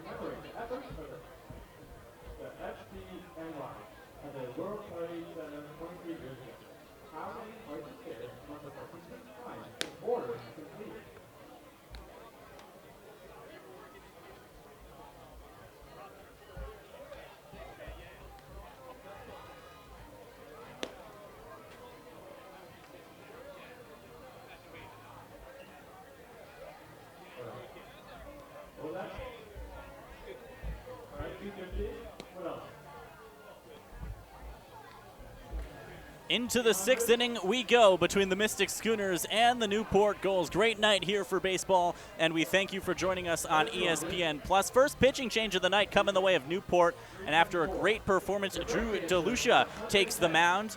The righty out of Franklin Pierce University stands at 6-1 with a 7.78 ERA on the year. And well, why don't you give us some more on the Newport pitcher first call to the bullpen of the evening? Yeah, Drew DeLucia has really served as Kevin Long's long reliever throughout this season. Has had some up and down starts, but has really started to feel his game as of late.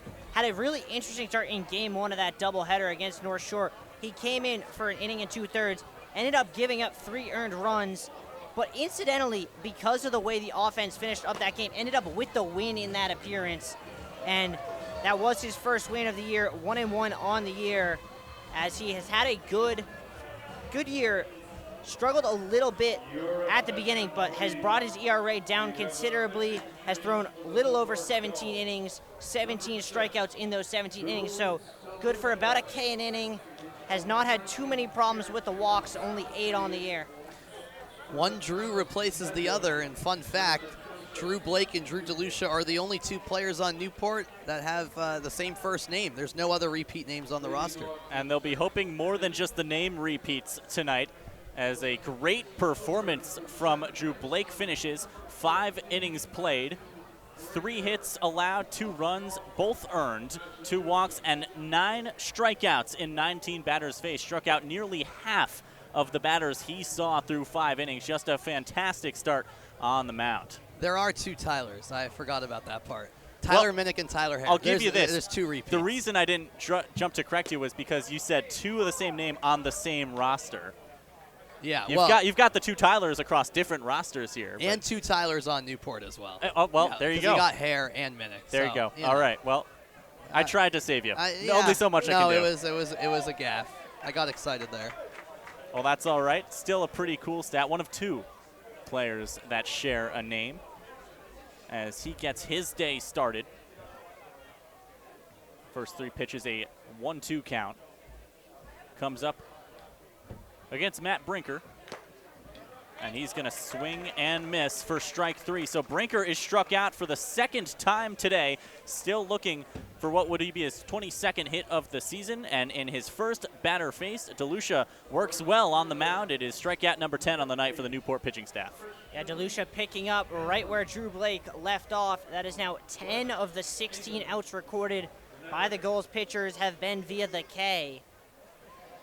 Well, here's a man that had a whole lot to do with the early scoring. Showing bunt for the first time this game is Christian Scanlon, lefty, again out of West Haven, Connecticut, and Merrimack College, who had the solo shot, his 5th of the season, in the 3rd plate appearance of the day for Mystic. 2 of the other ones in the first inning were strikeouts. He's going to show bunt once again, and that one's going to knock off the glove and foul.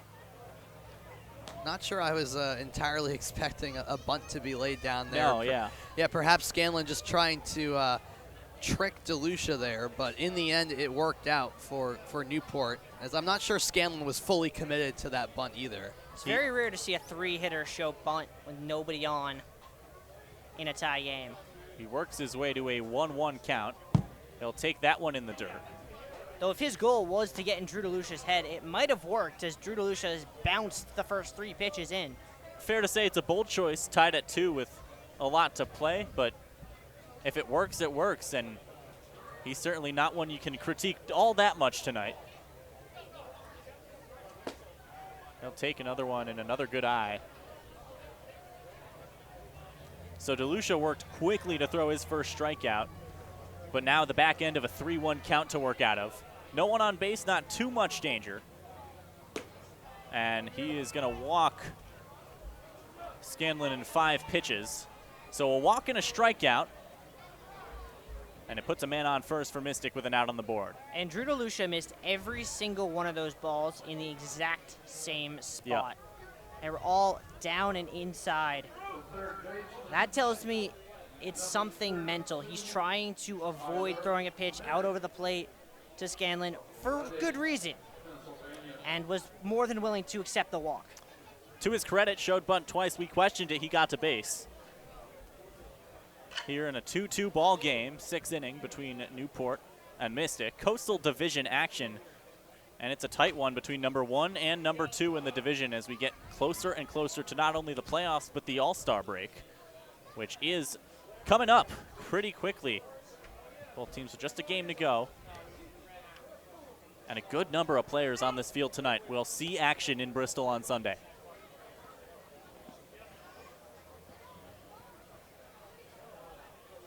Runner taking a lead. He's going to go. That one swung and fouled. In fact, 5 of the 9 Gulls starters today will be seeing the field in Bristol, those being Williams, Seymour, Hare, Stevens, and Nico Brini. Minnick went 2 for 6 with an RBI and a pair of runs in that win versus Martha's Vineyard, as a throwback to first does not catch the runner out in time. Starting to see a little bit more awareness over at first, taking care of runners, making sure they don't advance, because on both teams really tonight, these runners not afraid to go, and it's worked. That one is going to be lined foul, but just barely. Another one of those ones that played hide and seek with that third base line the whole way until it eventually went foul. It did. In fact, I think even maybe on that first hop, it clipped some of the chalk before just going a little left of that third base bag. So talk about the slimmest of margins in terms of that one being foul. Minnick keeping himself alive with an 0-2 count. 9 homers with UConn last season, 5 so far this summer. That one makes contact, once again fouled back. So 2 strikes and a whole lot more pitches here in this bat-bat. Was teammates with Nico Brini, who actually paused to have a chat with him on his way back to the dugout after the end of the 4th inning. Still some friendly fire between the 2 former teammates in between the innings. Interestingly enough, played with the Norwich Sea Unicorns of the Futures League last summer. who played at Dodd Stadium, where Mystic used played. to share a stadium up until last summer. Of course, now residing at Fitch High School, but he did play in the same stadium as the Mystic Schooners did last summer. A couple guys have that to say on this roster. Runner goes, throw is made. Now we're going to get a play at second, and it's going to sneak on through. Catch could not be made, and the runner is safe in scoring position in the form of Christian Scanlon, who reaches base for technically the first time. The other plate appearance he had was a homer, and we're going to take a look at that one. It just could not fall safely into the gloves.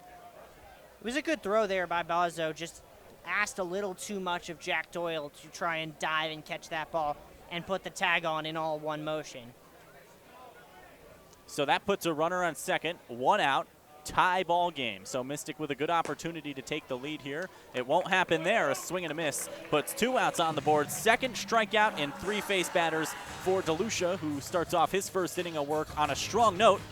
And that'll bring us to the 5-spot batter and first baseman tonight, Maddox Delana. All I can say is it's a very good thing they do not hold up the Ks like they do at Fenway, because they'd be running out of those board pieces right about now. That's now 11 strikeouts recorded by Gulls pitchers in 17 outs.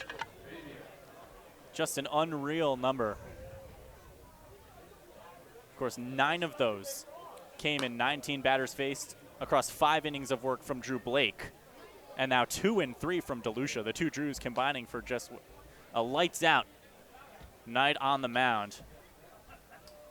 Which is what you absolutely need after last night. Unfortunately for the Gulls, it was bullpen struggles that allowed Keene to take off and ultimately win that game comfortably. You mentioned it. 4 or fewer runs in a game has only happened twice for Mystic this year. One of them was in this building against Newport. It's only happened once for Newport as well, and it was in that game against Mystic. Newport's actually only had 4 games this entire year in which there's been 10 or fewer runs. They do not like to play low-scoring games. Yeah, it was really interesting. And they've, on the other end, given up 4 or fewer in 4 of their last 7, as that one is called a strike, and all of those games have resulted in wins for the Gulls. So when their defense is on, when their pitching is on, it seems pretty straightforward, but that gives them wins, and that's what you need at this point in the year. And then alternatively, as we said, 12 games this season they've been involved where one of the 2 teams has put up more than 10, and they're 8 and 4 in those contests as well. That one low. DeLucia 1 strike away from striking out the side here in the 6th.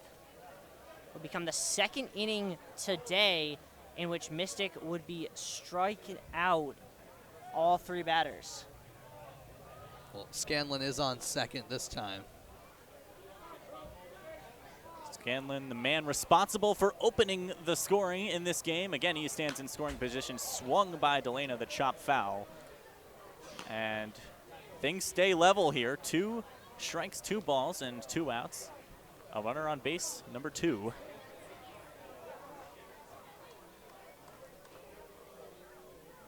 Hilton on deck. He was the one who tied this game an inning ago.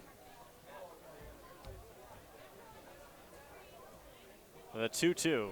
DeLucia takes a look at second and deals. Swung on and missed. How about that? 4 batters faced, 3 of them struck out. And we head to the bottom of the frame, tied at 2. Pitching the story for Newport. Stick with us, ESPN Plus. Whole lot of baseball left to go here.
Welcome back. Sun setting, lights starting to come on here in Newport. A beautiful night for baseball, as we continually mention, in a locked-in 2-2 ball game between the Newport Gulls and the Mystic Schooners. Thanks so much for joining us. It's hard to tell what might decide this game with a pair of great performances on the mound, and we have the first change of the night coming the way of Mystic. It's Matt Grabman coming on, and we saw a great performance out of the bullpen from Drew Jalusha for Newport. Now he's trying to match that so far tonight.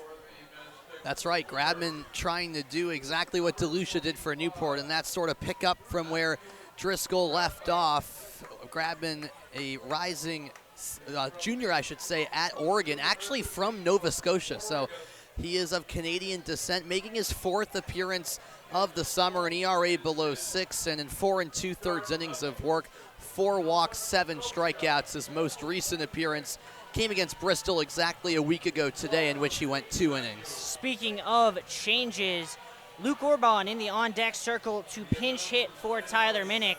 So the Gulls respond to the righty pitcher on the mound with a left-handed batter. But first, he'll have to get through the left-hander already in the lineup in Tyler Hare. Driscoll finishes his night also pitching the first 5 innings. He allowed 4 hits, 2 earned runs, a pair of walks, and struck out 4. Pretty good night for him as well.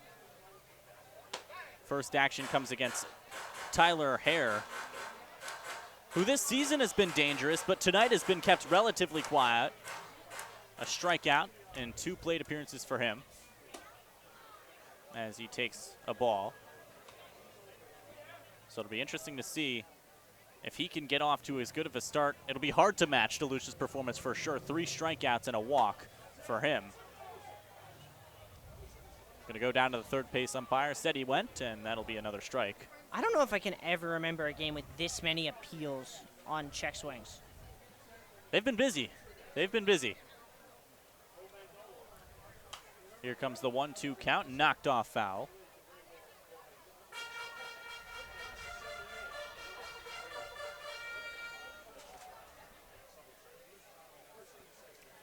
We'll see if Tyler Hare can get his night going here.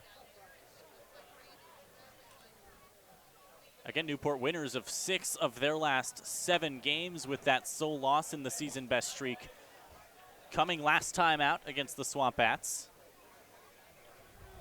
Tyler Hare stepping up for the 3rd time, looking to break open what is a 2-2 ball game here at Cardines, and he won't get it there. Swing and a miss, and that'll be the first strikeout faced for Grabman on the mound in his first inning of work in relief. So he gets off to a good start. And now, as you mentioned, we'll see a pinch hitter first for either team tonight. Yeah, Orban, the shortstop / second baseman from St. John's, coming in, had a pinch hit appearance in the first game of that doubleheader against North Shore, in which he had a huge hit that helped spark that comeback in the 6th inning of a 7-inning game, of course. As mentioned, he's got a hit in each of his last 2 to complement 15 total on the year. Of those, he's got 3 doubles and a triple, 9 RBIs, and a pair of home runs to go with it. So he is a guy that he's getting hot in terms of offense.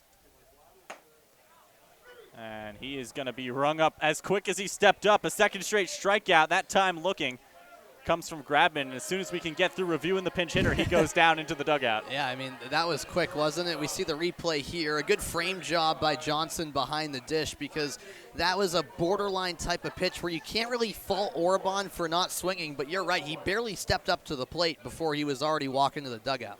We talked about how difficult it would be to match DeLucia's performance. Could he beat it here? Another strikeout would do it. He theoretically could, and for those of you keeping track at home, maybe tallying up frantically, that's now 17 total strikeouts through less than 6 innings. That one is going to make its way over to third, and I'm almost certain that ball bounced on the chalk.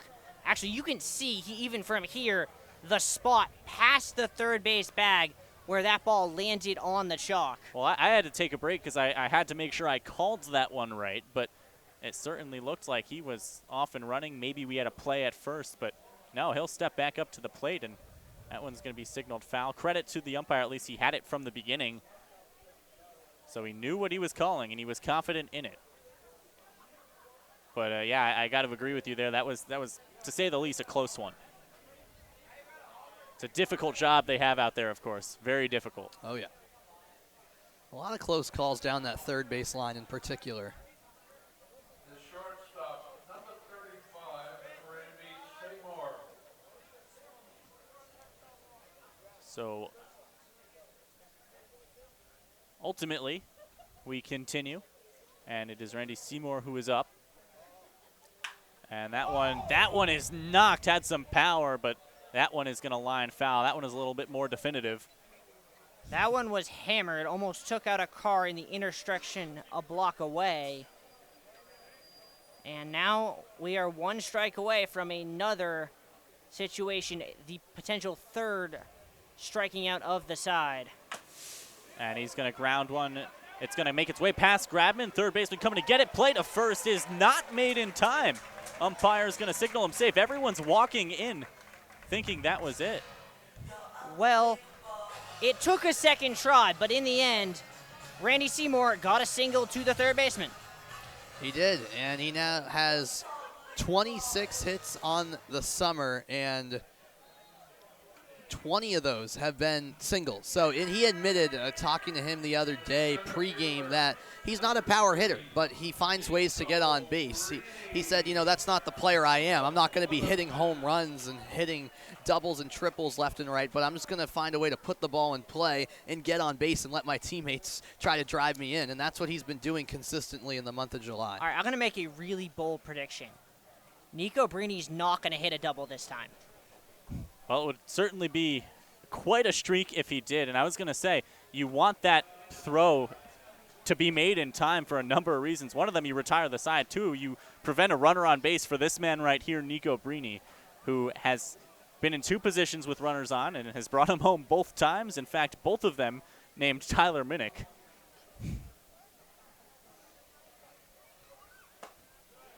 And again, a pair of RBI doubles for him. He might not get a pitch with which he can get a double. Has not seen a strike. Now 3-0 is the count. That might be one of the only ways to stop him tonight, to walk him in 4. Here it comes, and he is going to take a strike. So I suppose you could say there was a possibility.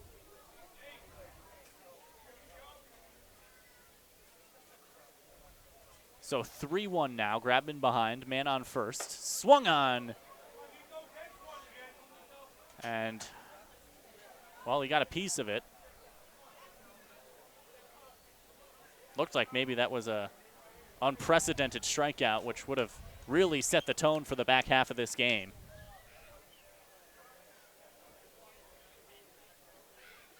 Now here we go. That one contact made. Runner heading to second. Not going to get there as the ball goes foul. And we've got a little bit of a battle here early on. So 2 strikeouts and a single allowed by Matt Grabman on the mound in his first inning of work. And depending on how this one goes, it could get a whole lot better or a whole lot worse. And we're being told by the PA that Nico Brini did do some windshield damage, so oof. Oof. Yeah, all the fans looking back. And he is going to advance on the walk. It'll put men on first and second. He reaches for the 3rd time today, for the first time without the aid of a hit. And Newport, with 2 outs, have a chance to take the lead. Yeah, big at-bat here, and it comes to Jack Doyle, who has struggled so far today. 2 strikeouts in his 2 at-bats, but has a big chance to rectify all of that if he can put one in play and find a hole right here. That might just be all he needs to do to put Newport in front here. Scoring took place 1st, 2nd, 4th, and 5th. Just a run for each side in that time. A combined 8 hits, 5 of them coming the way of the Newport Gulls, and 2 of them coming from Nico Brini, who's the man on first. And only an error, which occurred for Mystic. So pretty clean game defensively. Grabman deals the 1-1. That's outside. They're going to ask if he went. They're going to say no. Ironically, the one error in this game was the one time that Mystic couldn't turn the double play when they were trying to get Tyler Minnick, which ironically on the next pitch led to Nico Brini's RBI double. 2 men on for the 2-1. And well, once again, Grabman finds himself behind. So far, he's not taken any hits in the form of runs, but this could be dangerous. A ball here loads the bases at a minimum. Any ball put in play as a serious threat to score. And instead, he's going to swing and chop at one to fill up the count. And that changes this dynamic because with a 3-2 count, 2 outs, both Seymour and Brini are going to be off on first movement, which means a ball into the outfield scores not only 1, but potentially 2. Full count with 2 on and 2 outs. Critical for Grabman here. He's going to find it. Strike 3 called. What a way to get out of about as much of a jam as we've had so far tonight. And it's still 2-2 between the Gulls and the Schooners for the final 3. Sam Reese will have the call on the other end of the break. Stick with us here on ESPN+.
Well, we just concluded the famous gully race here at Cardines Field. Always an intense race that tends to come down to the wire. There you see Gully Jr. lagging behind everyone. He'll eventually get to the finish line as he greets another kid walking towards the foul line. And we are just about ready to resume play alongside Riley Daniel and Nathan Robillard. I'm Sam Reese, and there's a smile on the face from Newport third baseman Dixon Williams. I think everyone always enjoys tuning into that gully race, but focusing back to the action on the field, Nathan, low-scoring game, 2-2 so far, and it feels like any run at this stage of the game could really be the difference. Yeah, this is a game of very fine margins, Sam, and situations like Newport had last time where they had a pair of runners on base, one ready to score, those can come back to bite you if you don't bring them home, especially in a game so dominated by the Newport pitching staff. But as you said, with the pitching staff doing what they're doing, they'll feel pretty comfortable at this point in the game, but we're looking for a breakthrough here, and as Mystic has shown at multiple points in this game, all it takes is a swing of the bat. DeLucia's 3 outs last inning, all via the K, and he'll try to keep that up against the DH Jaden Hilton, who hits one sharply to short, snagged by Seymour, who fires one to first, and it's in time. Hare had to get down on his knee, but still makes the play. 1 pitch, 1 out here in the 7th. Hilton had that single that scored as well at a stolen bag in that cycle a couple of innings ago. So a nice job from him to get contact on the bat, but an even better job by the Newport defense to clean it up, take that threat off the base, and immediately set the tone with the first out. DeLucia now faces Davis Johnson, the rising sophomore out of Notre Dame, and watches it go outside for ball 1. Johnson is from Providence, Rhode Island. A local, as you might say. Absolutely. There's a fair share of local sprinkled in, as that's a looping foul ball out of play onto the street. Funny enough, though, this year's Gulls roster doesn't have any players from the state of Rhode Island, which people are telling me is sort of an anomaly. That's not usually the case. There's usually some local products. Andrade, who was just drafted, actually, and was a part of last year's championship team, was from nearby Middletown, where he was a standout at Middletown High School. That being an example of local products that have played here in Newport. We don't quite have that this summer. As someone who was fortunate enough to be involved with the Pellbridge series between the Waves and the Gulls. The two Rhode Island teams here separated by about 25 minutes, half an hour. A lot of Rhode Island products and a lot of URI guys specifically on both of those teams. Johnson gets a piece of this one out to the right side, and it's bobbled by Hare. By the time he gets to the baseball, Johnson steps on first. We'll see how it's ruled likely an error here to put Johnson on base with one out. Yeah, and two batters now have made contact. One reaches base. Mystic are doing what they need to do to make slow but steady progress. But Sam, as I was saying, in fact, it went as deep as we had a pair of brothers that both went to URI on these teams last year. One was a catcher as well. So Billy and Rob Butler, if you're out there, it was nice watching your battle last year. But as we've discussed, a different case this year, no Rhode Islanders. Yes, Rob Butler playing for Ocean State this summer, as well as that's down and in on the number 8 hitter in Jack Goodman. It does go down as an error charged to Luke Orban as Davis Johnson reaches base for the Schooners. Sorry, the first baseman Tyler Hare, I should say. Orban, the DH now, filling in for Tyler Minnick, as it's a 1-0 count to Goodman. And make it 2 balls and no strikes. Of course, last time up, Goodman had that single. He's reached base on both plate appearances, was walked back in the third. He's up to 3 stolen bags as well on the day. And warming up in the pen for the Gulls, the Quinnipiac product, Mason Olsch. As DeLucia struggling to find the strike zone here in the 7th. The righty out of Franklin Pierce now has to recover from a 3-0 count here with 1 out and a runner on. This time finds the zone.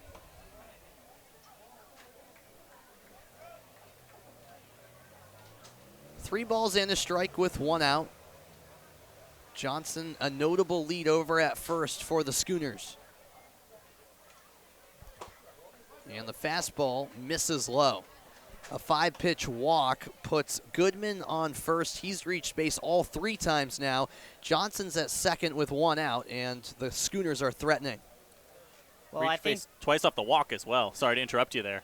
Well, I think if there's one thing the Gulls can take solace in, it's the fact that Jack Goodman currently cannot steal any more bases. That is true. With Johnson being at second, Goodman will have to wait for contact to take off, as pitching coach Kevin Long is having a word with DeLucia and the rest of his infield that gathers around here in the top half of the 7th. A 2-2 ball game, and I was sort of talking to you about it, Nathan, at the start of the inning, where it feels like this is a game where one inning where a team cashes in at this stage of the game could very well decide who's going home victorious.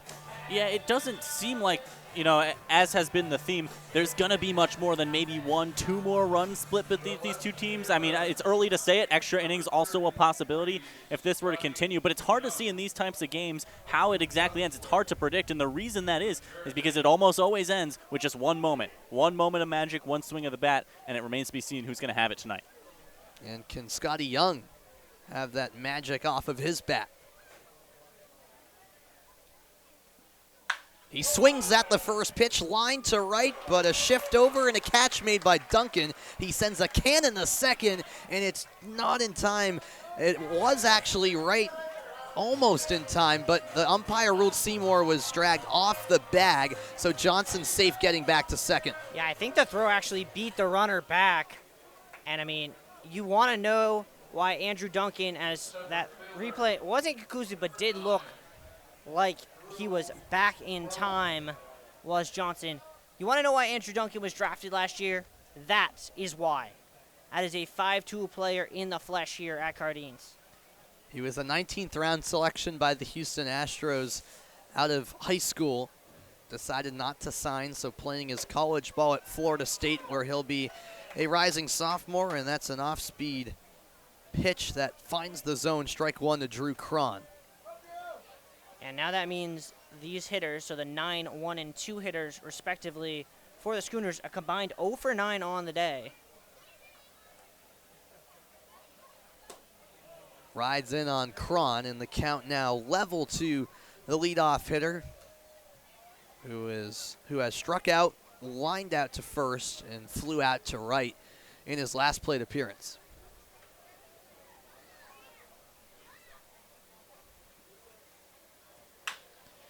Up the middle it goes, shifting over Seymour. Diving play by the shortstop, but he can't make a play as all of the runners are safe. Bases now loaded with 2 outs for Mystic. And as a pitcher, Drew DeLucia's never been so happy to give up a hit as Randy Seymour, yeah, he didn't get an out, but he saves a run right there by keeping that ball in the infield.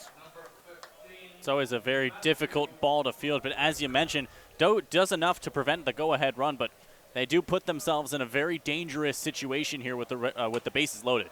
Matt Brinker trying to capitalize on the opportunity. The Northeastern product fouls the first pitch off. Brinker, a second-year goal after playing, second-year Schooner, I should say, after playing 21 games for Mystic last summer. The 0-1, another swing and another foul ball looped high in the air and onto the street. Happy to have the roof over our heads for that one. Indeed. And indeed, Drew DeLucia, after all the struggles he has gone through in this inning, is 1 strike away from getting out of it unscathed. It would go a long way for Newport. The 0-2. Got him! Swing and a miss from Matt Brinker. And the bases left loaded for the Schooners. The score remains 2-2. A fired up DeLucia heading to the dugout. We're rolling on to the bottom of the 7th after this. In times of war, peace, and every day in between, our military stays vigilant to protect our country.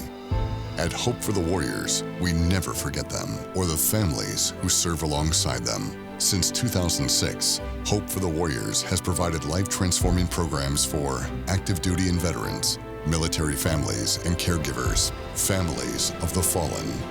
Go to hopeforthewarriors.org to give hope today.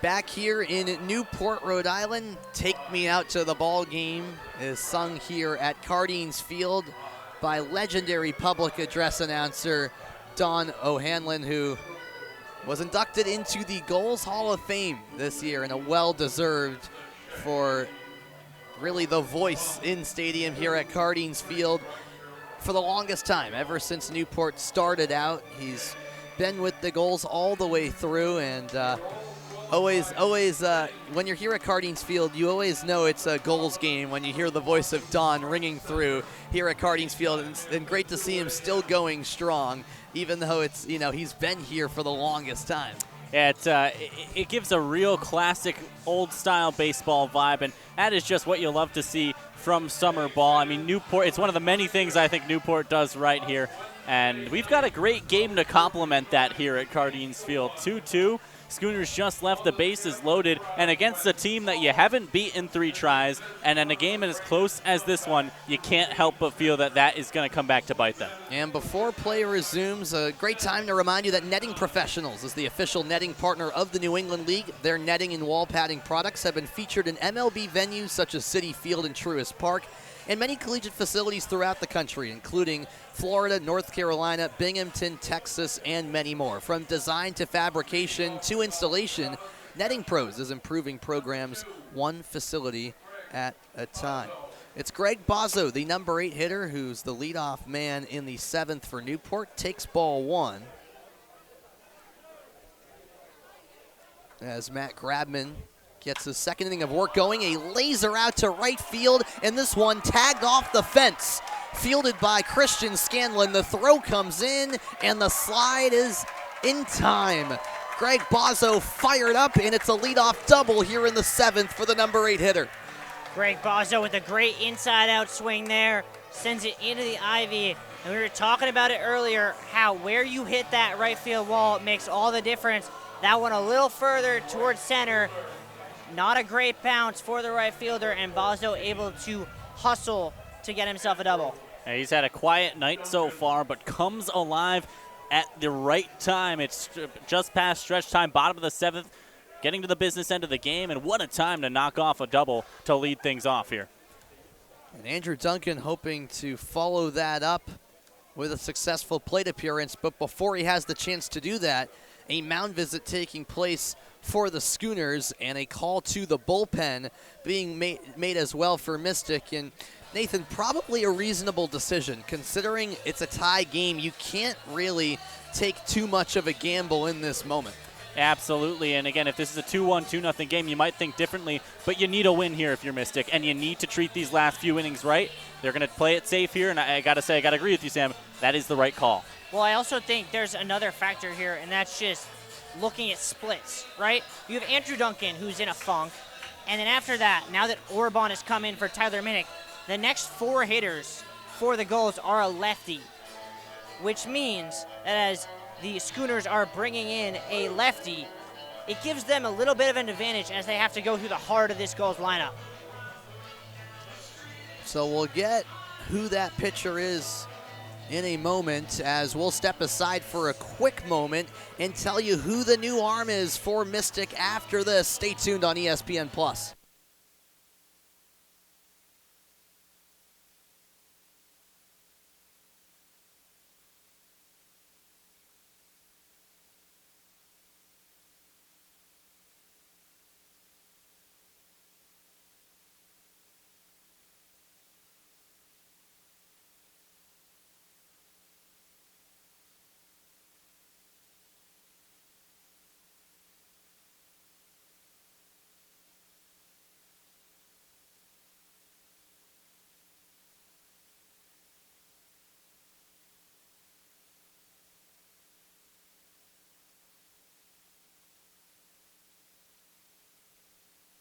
Mike, it's 49.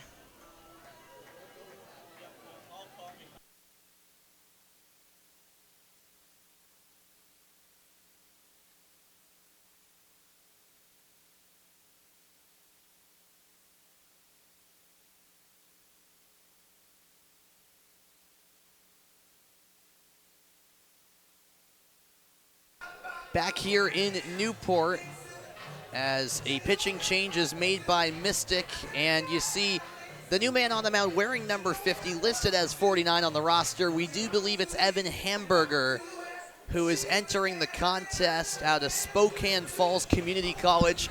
He'll be transferring to UConn, and I know, Nathan, you were looking to get confirmation on that as well. Yeah, all but confirmed. Still waiting on that final word, but that's what it seems like, and the eye test would certainly tell you, but that's part of the downfall of being just filling in for the week, is you don't quite have the familiarity with the team, and could have just forgot his jersey at home, maybe gotten an extra one, but we're going to go with Hamburger for now, and waiting that confirmation still.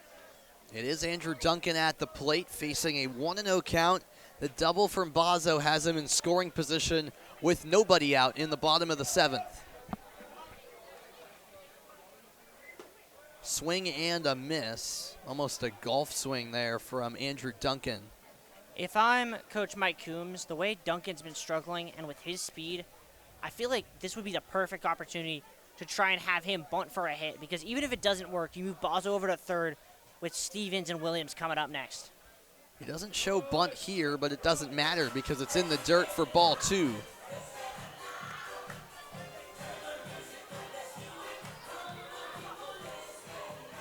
Hamburger, the lefty, making his 5th appearance of the summer. 9 1/3 innings of work and an ERA below 3. Misses down low once more. The count's now 3-1.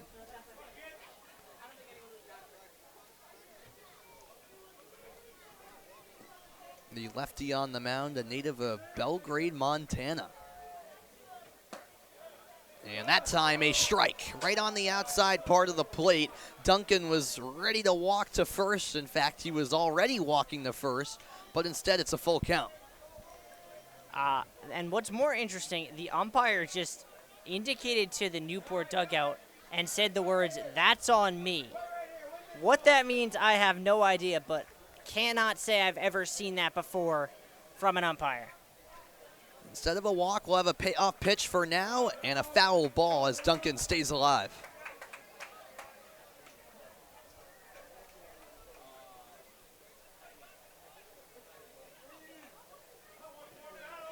Tie game.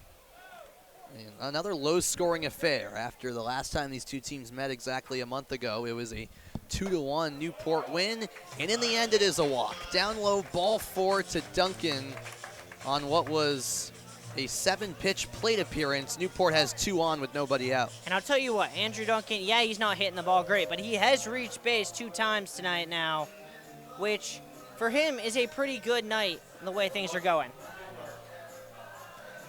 And it also turns things back over to the top of the order where we know the likes of Nolan Stevens, who's up at the plate, and then Dixon Williams and Tyler Hare are more than capable.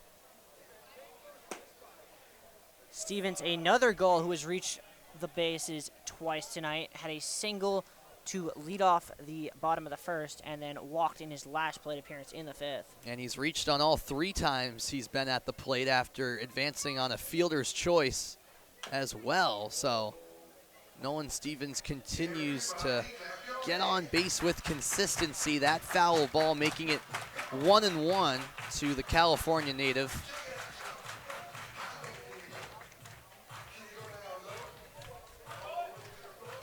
Talk about situations late in the game. Mystic had this last inning and couldn't take advantage. That makes it even more important now for Newport to bring at least a runner home here. You've got one ready to score. You got runners on first and second. This game has been so tight. It's going to come down to fine margins.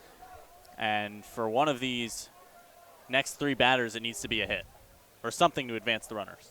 I mean, it feels like this very well could be next run wins. 1-2 on the way.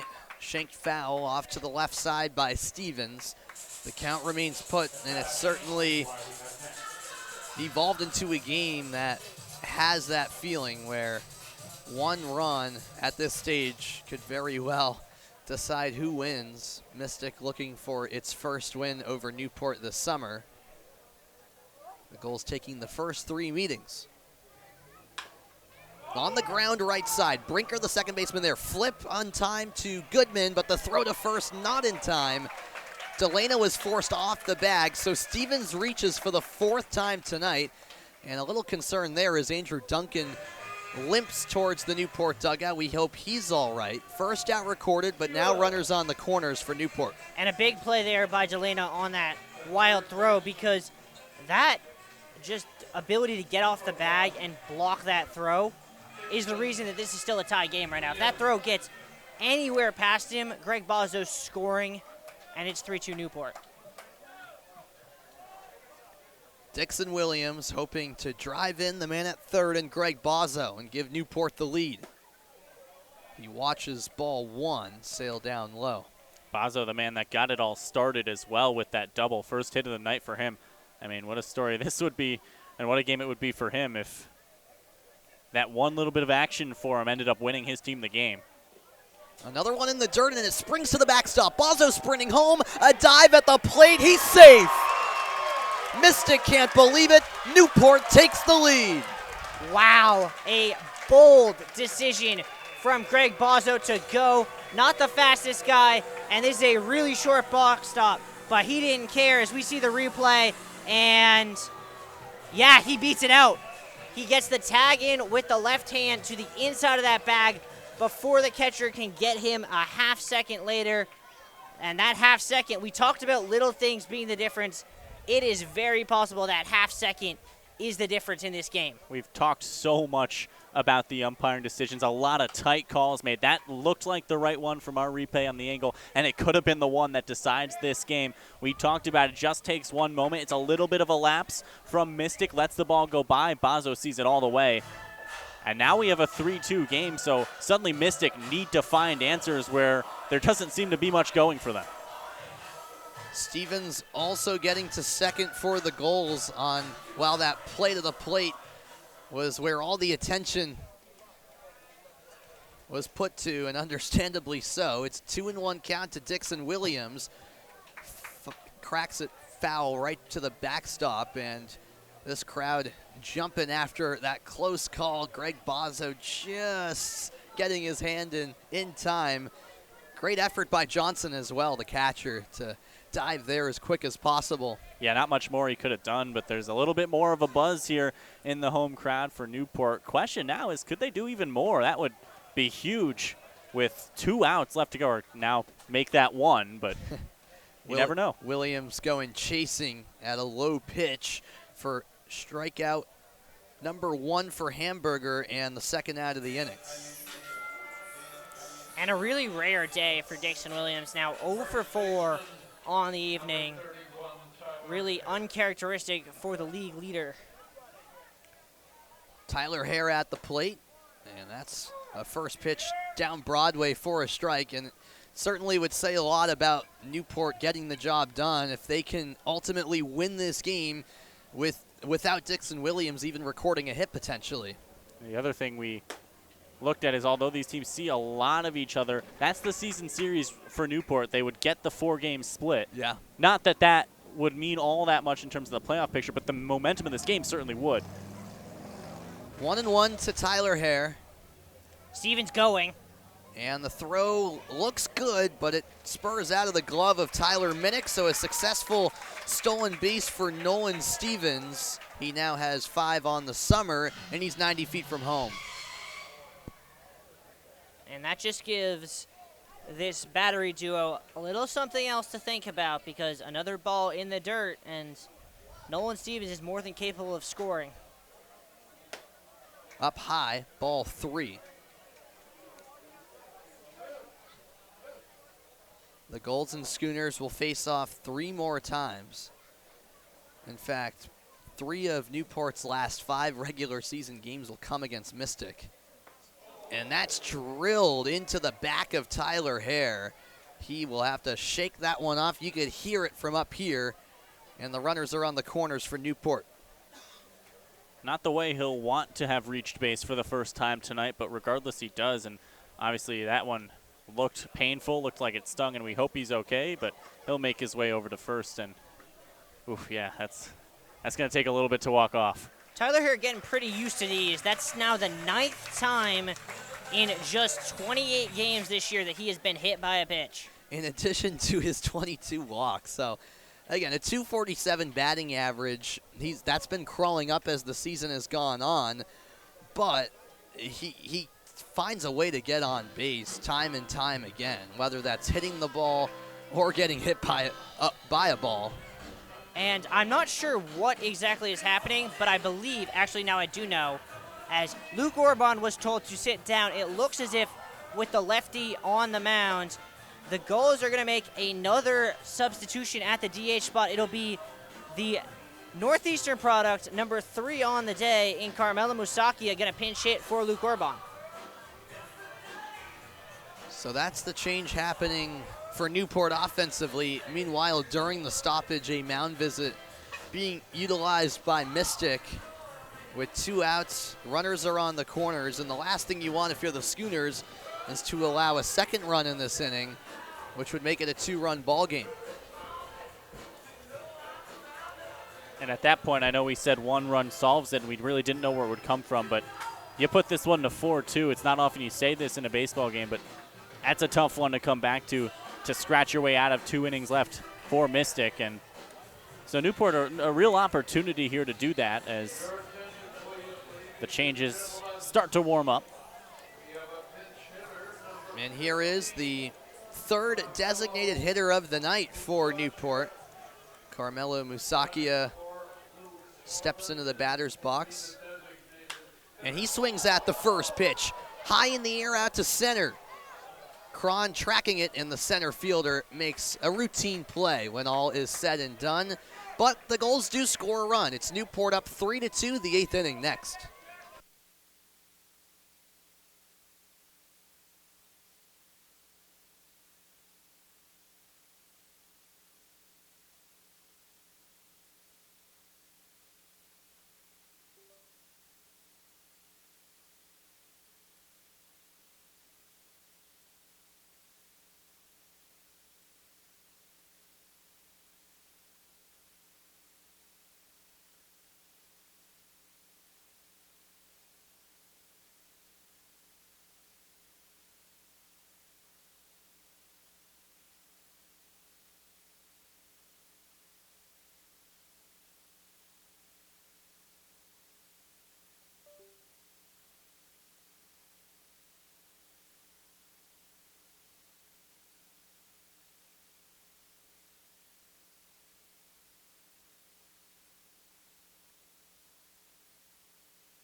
there you see the Mystic bullpen and a lot of Zephyr caps on the heads of those Schooners pitchers, and a great time to let you know that Zephyr is the official on-field cap of the NECBL, also known as the Z-Hats. Zephyr is the authentic college hat with over 800 colleges and channels that same energy and creativity into building custom hats of all types for pro sports teams, clothing brands, and companies everywhere.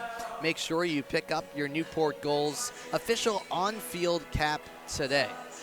A great crowd that has stuck around here in Newport. Sweet Caroline being sung here at Cardines Field, as is the tradition heading into the 8th inning. And it will be Mystic's offense, I should say, up to bat. Christian Scanlon, the leadoff man in the 8th. Drew DeLucia ready for a 3rd inning of work on the mound for the Gulls, who have a 3-2 lead.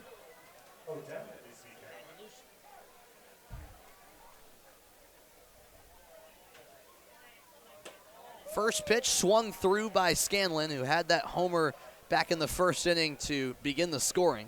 DeLucia guessed correctly that Scanlon was looking to do the same, and as a result gave him the off-speed stuff, which he was not expecting.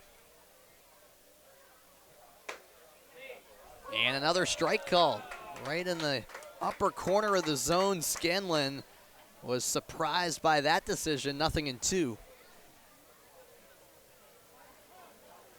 And now time called by the home plate umpire, Matthew Newman. DeLucia not happy about that. He was ready to go.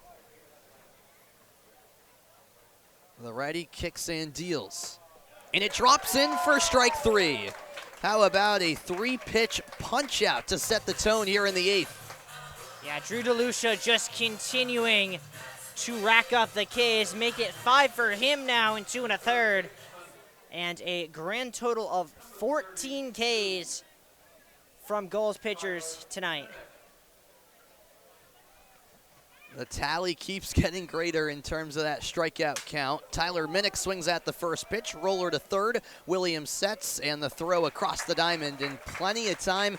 2 quick outs on 4 total pitches recorded by DeLucia. Yeah, can't ask for a much better start to the inning, especially striking at a guy like Scanlon, who is so dangerous early in the game, and now 2 away. All of a sudden, we mentioned Mystic needing to now claw their way back. Newport's defense has been on top of it all night, and they're doing what they need to do here to now see out what is a 1-run lead. It's now Maddox Delana at the plate, who was not on Mystic's roster the last time these two teams met. He joined on June 28th. And takes ball 1. Delana batting 5th tonight. So far has struck out in all 3 of his plate appearances.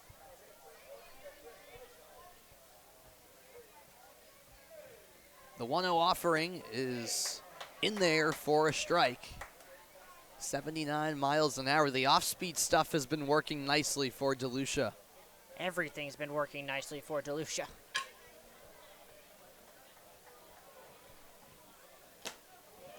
Swing and a miss from Delana, and he's in danger of striking out for a 4th time tonight. DeLucia looking for his first 1-2-3 inning.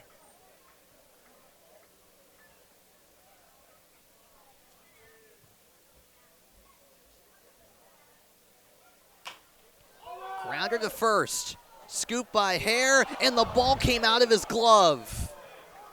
Delana reaches on an error, and the inning not done yet. It looked like a routine play, but not so fast. That is a play to forget for Tyler Hare, and really just shocking is the only word I can think of. Had it once, had it a second time, and I believe, as Kevin Long's coming out to the mound, that might be the end of Drew DeLucia's night.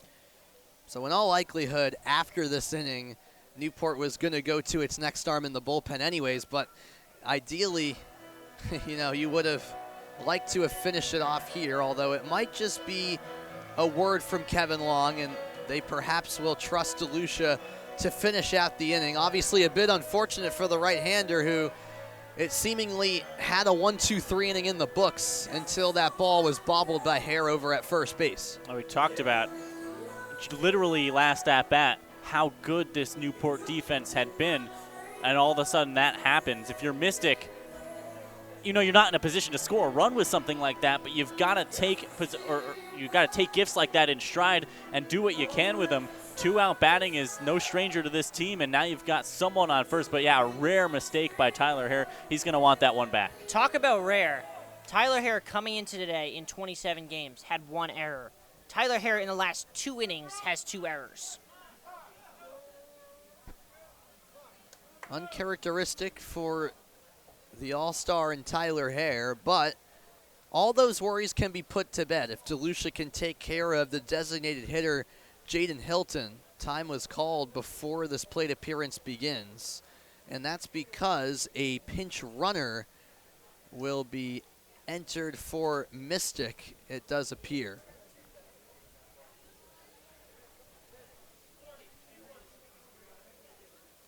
So that was kind of a last-second decision, it appeared. And another player with a different number than their usual number, as we're still trying to get confirmation on who exactly that is down there at first base. Yeah, simply put, there's no 40 on the roster, and there is a number 40 pinch running for Mystic. Let's call it the Ghost Runner. I'm used to plenty of baseball games in the backyard with a Ghost Runner. Never seen one in person, but you've seen unique things here at Cardines. We apologize for not knowing the name, but there's no 40 on the roster as the off-speed pitch is fouled right off of Bozzo. That one's going to sting. And I can tell you a lot of things. One of those things is that Jaden Hilton was not supposed to swing at that pitch. Because whoever that Ghost Runner is, they were well on their way to stealing second base before Hilton took a cut. There was a pinch runner, number 40, who is not listed. So Don, our PA announcer, saying what we just said on the air, and that's the pinch runner is not listed on the roster. A borderline pitch ruled a ball down low. It's all even to Jaden Hilton. And the Newport crowd starting to get a little bit restless with the home plate umpire here. Runner going again. And here's the throw from Bozzo. It's offline. Batter's interference. He hit Bozzo. That's going to be out number 3. And there it is. The ruling made. Jaden Hilton pleading his case, but a batter's interference is how the top of the 8th comes to a conclusion. The Gulls hold on to a 3-2 lead, and there you see the back of the bat clipping the mask, it looked like, of Bozzo. We roll on after a break as there's a heated exchange taking place. We'll step aside and tell you if that situation escalates in a moment on ESPN+.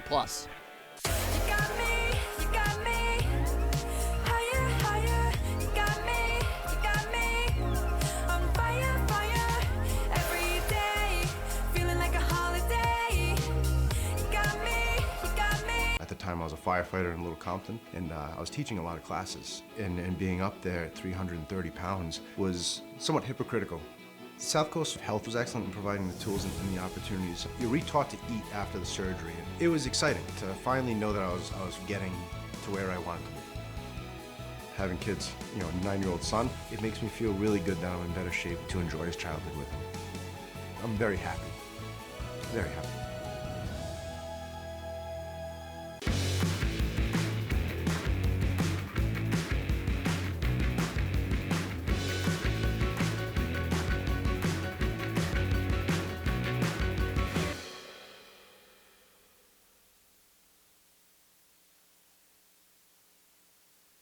Back here in Newport, we roll on to the bottom of the 8th inning, and a reminder that the choice of Major League All-Stars is now the official batting gloves of the New England League, Bruce Bolt.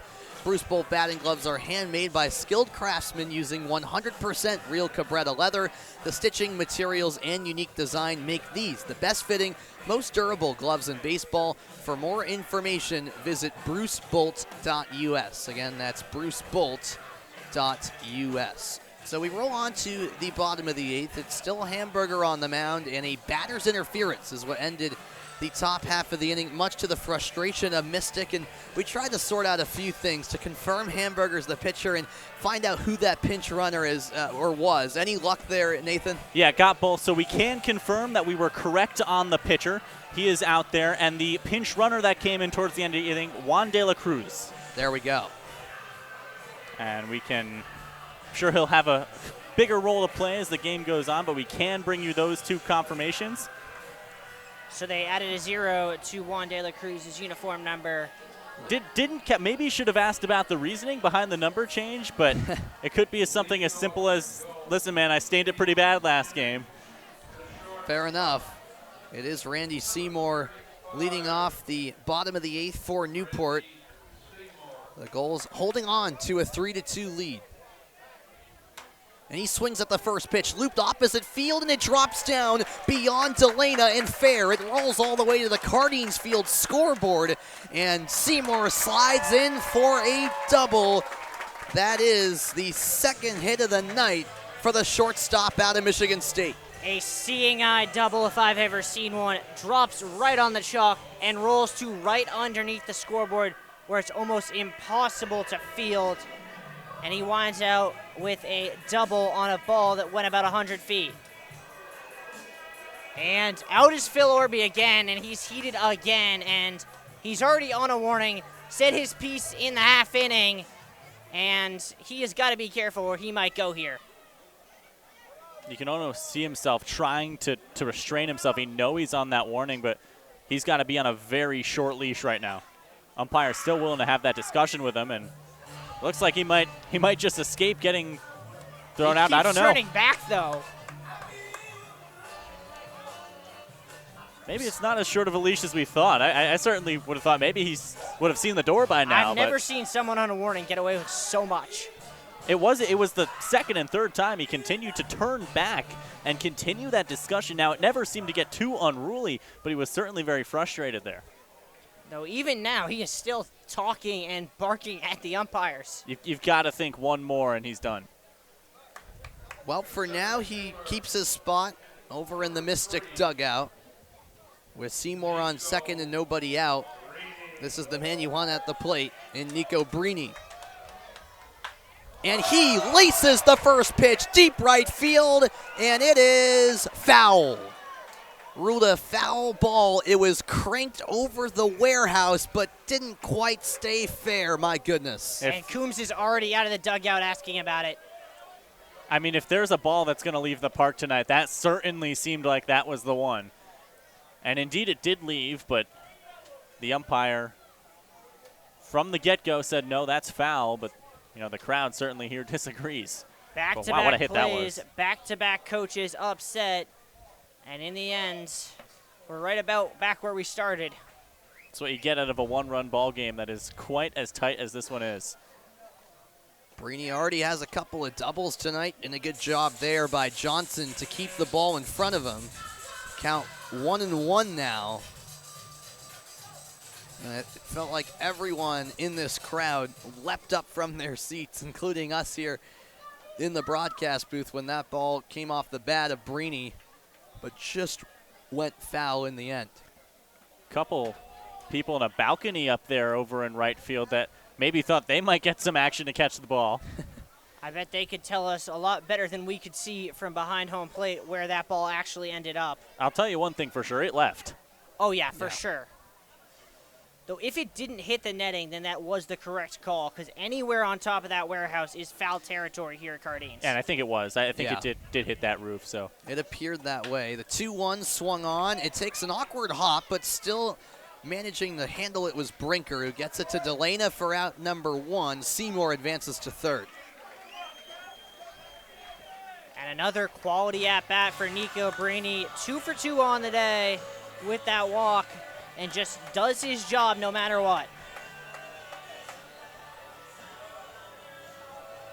We head to the bottom of Newport's order, 4th time through. It's Jack Doyle at the plate, who struck out in every one of his plate appearances so far.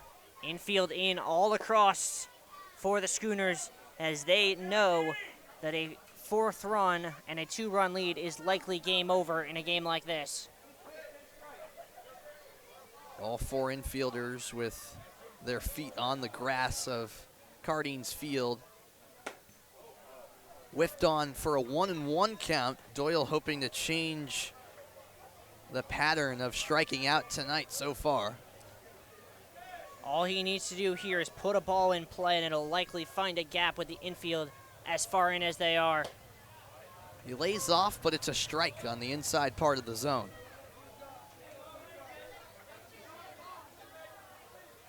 And in case you didn't know how tense this game is, both bullpens are currently in fair territory down the left field line. 1-2 pitch. Good hold up by Doyle. The pitch got a little bit free from Johnson, but not far away enough for Seymour to come home. And he thought about it too, but Johnson did a good enough job to get his chest in front of it, get the ball down on the dirt, didn't escape him, and he was able to keep him at third for now. Crowd has barely left at all, still making lots of noise here at Cardines. And that's back-to-back balls thrown by Hamburger. Full count with 1 out. And the bullpen active for Mystic as Connor Pedeswa gets loose, the righty for the Schooners. Payoff pitch, line to center, backing up Cron, and the center fielder makes the play. Seymour tags from third, no throw to home. It's an RBI sac fly for Jack Doyle that doubles the lead for the Gulls. And Jack Doyle, who could not find the broadside of a barn with his bat, his first 3 at-bats, squares one up, hits it solid to center, and the Gulls are the first ones to get a multi-run lead at any point today. And you said it best a couple of minutes ago, that could be game over. In something like this where Newport has been able to hold true defensively, they finally sneak their way into a multi-run lead, and Mystic down to their last chance here, just need to keep them quiet at least.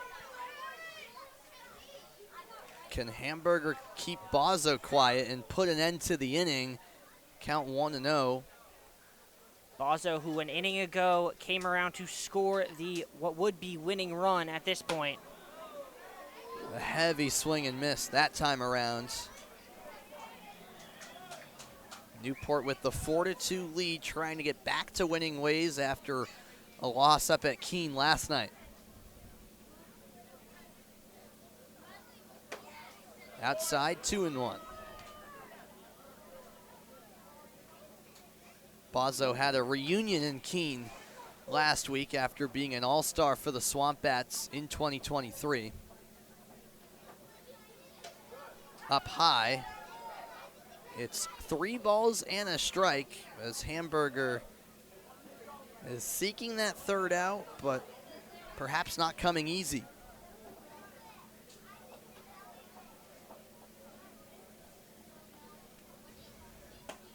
And there's ball 4, a 5-pitch walk to Bozzo. In the inning, rolls along with Andrew Duncan up next. Bozzo with that little fun bat flip as a meeting at the mound, and it looks like it might be time for Connor Pedeswa. So it looks like that move will be made right now by the Schooners. We'll tell you all about the new man on the rubber after a break here on ESPN+.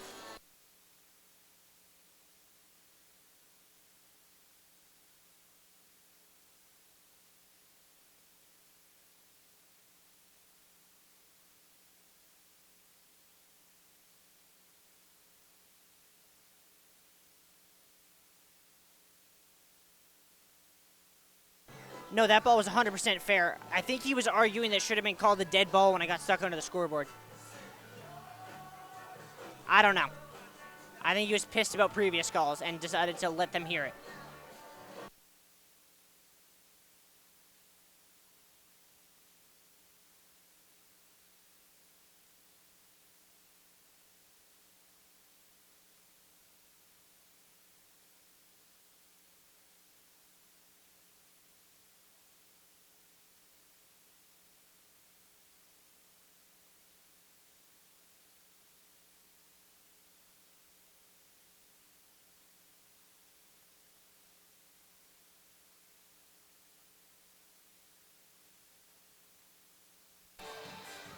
Mystic turns to its 4th pitcher of the night. And it's Connor Podeswa, the righty out of Tufts, who has been regularly called upon for the Schooners, already making his 11th appearance of the summer now. Yeah, Podeswa's an interesting story, was a full-time starter at college his entire freshman year. This year at Tufts, got about a third of the way through the season before he got moved to the pen, where he became the closer of the staff and became a completely different, more dominant pitcher, which has absolutely carried over here to Mystic, where he has a 3.05 ERA in 10 appearances. And he's one who has the ability to get strikeouts, 13 Ks, has struggled at times with the walk. But the big number in that stat line, 5 saves in 10 appearances, he is Mystic's closer, and they're bringing him in to try and close any chances the Gulls have of putting this game away right here, right now.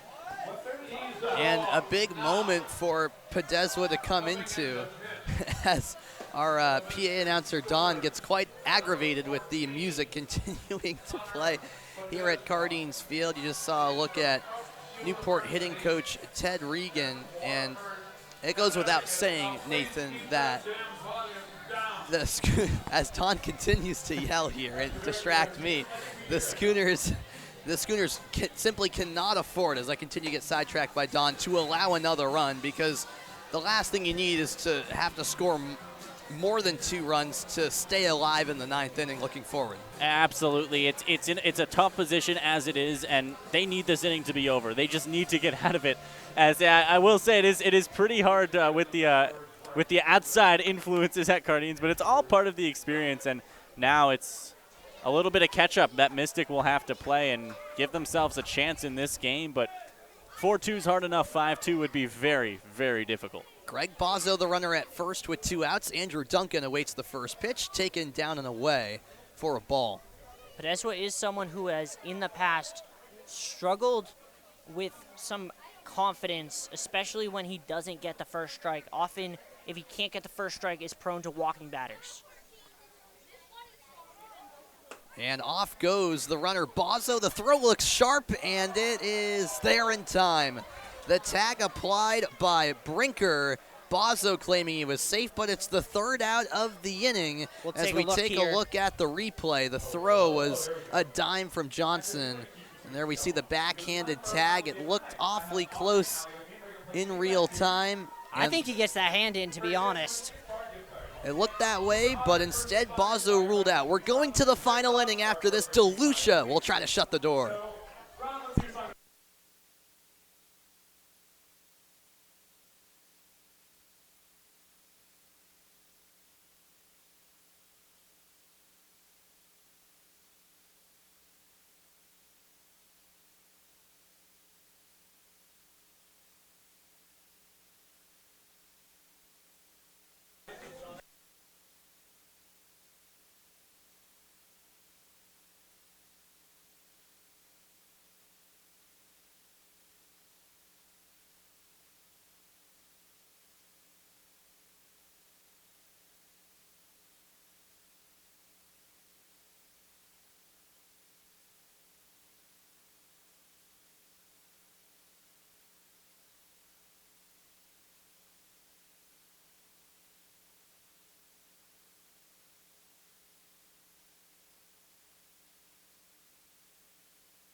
A quick reminder, whether you're an island resident or planning a summer getaway, the fastest way to get to the Cape and Islands is by taking the New England League's preferred partner, the Steamship Authority Ferry.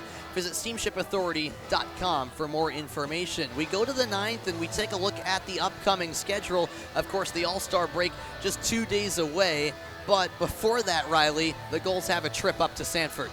They do. It's a big one. Their final major trip of the season, their final non-coastal division game of the regular season. And then, you know, they get to have a little time off, let the arms, the legs, everything reset before they resume play against Martha's Vineyard. Yeah, the potentially final non-coastal division game. We'll see if that game at Vermont is ultimately hoping they don't have to played. go up there. On the other side, Nathan, for Mystic, they've got a trip to Danbury first off before that All-Star game. Yeah, and tomorrow it'll be a great opportunity to bounce back. A Danbury team that are at times have been struggling this season in that bottom spot in the West. Then, as you mentioned, they get that all-star break, returning to Coastal Division action against the Navigators directly following that, where they just got a 3-1 win a couple of nights ago. And even if they drop this game, those wins become much, much more important. They are vital stretches here as Newport is looking to close out what would be a healthier lead at the top of the Coastal Division than they came in with. Could be quite the victory tonight for Newport if they can close it down. And Drew DeLucia is back out there to try to finish the job. Foul ball by Davis Johnson. It is the bottom of the order up at bat here for the Schooners. And DeLucia now working his 4th inning of the night. Yeah, kind of surprised to see Drew DeLucia back out there for another go, but the way he's been dealing, it's very hard to say no to him. And a lot of conversations in the stoppage I couldn't help but observe between the Mystic head coach Phil Orby and our home plate umpire, and they were not very animated conversations, but it was interesting to see. Good contact there, and it drops down in left center. A leadoff single for Davis Johnson, and that's the way you want to start the inning if you're Mystic. Jack Goodman, the man up next, now represents the tying run. And while we have a moment, we'll quickly go through the NECBL scoreboard. Upper Valley has an 8-5 lead on Keene in the 9th. Sanford up 8-1 on North Shore. Bristol 5-1 up on North Adams. This one obviously has not gone final yet. Vineyard did take a 3-0 win over Ocean State, and a game that we can all but call over. Valley and Danbury, the Westerners up 13-0. Yes, Ocean State and North Adams both playing 2 games today, but not both against each other, as the 1-0 is inside. A close call, ball 2. Ocean State hosted North Adams for a resumption of a game that was suspended a few weeks ago this afternoon, and then Ocean State after that hosted Martha's Vineyard, while North Adams went from Ocean State over to Bristol for a second game of the day. This time it's a strike, no doubt about it. That's the reality of late season baseball here in New England. So much rain and weather-related issues just rips through the schedule. And after you take up that all-star break, there's not much more space you can use to fit games in. Lifted to right field, down the line it goes, and it drops down off the Cardines Field scoreboard. No play to make on it. The count's even. DeLucia here looking for what would be his 6th K of the night. Feels like forever ago, but building off those 9 Ks in 5 innings from Drew Blake would be 15 for the Gulls as a whole. 2-2. And outside, ball 3. Man, I would love to know where that missed. Borderline, but ruled a ball by home plate umpire Matthew Newman. I don't think either team's going to be sending this home plate umpire a Christmas card. There's a little bit of tension. You can feel it. Payoff pitch. Roped foul down the left field line. From the interactions and not just between the umpire and the players, but between the players themselves and amongst their teammates, there is a little bit of tension in this game right now, which is understandable regardless of the calls that are made, given how tight it is. Well, Drew DeLucia knows this better than anyone. When we talked to him pregame. Here's the payoff pitch for the 2nd time. And he'll have to do it a 3rd time because it's fouled out of play. DeLucia was asked what, from his D2 experience, prepared him uniquely for this experience here in Newport, and he said it's grittiness. It's the ability to go in and fight like he's done for 3 innings, like he's doing here in this at-bat, which is coming for his 7th pitch. The 3-2 again. It drops in, strike 3 called. It's number 6 for DeLucia, 15 between him and Blake. And the Gulls are 2 outs away. And for Mystic, it's now or never. You're still in this game, still only 2 runs, but you have to do it now. You can't rely on your 2-out batting to take you the rest of the way. And for Newport, they're living comfortably right now. They're so close. The Gulls on the verge, but still work to be done. Davis Johnson remains the runner at first. The number 9 hitter, Scotty Young, digs in from the left side.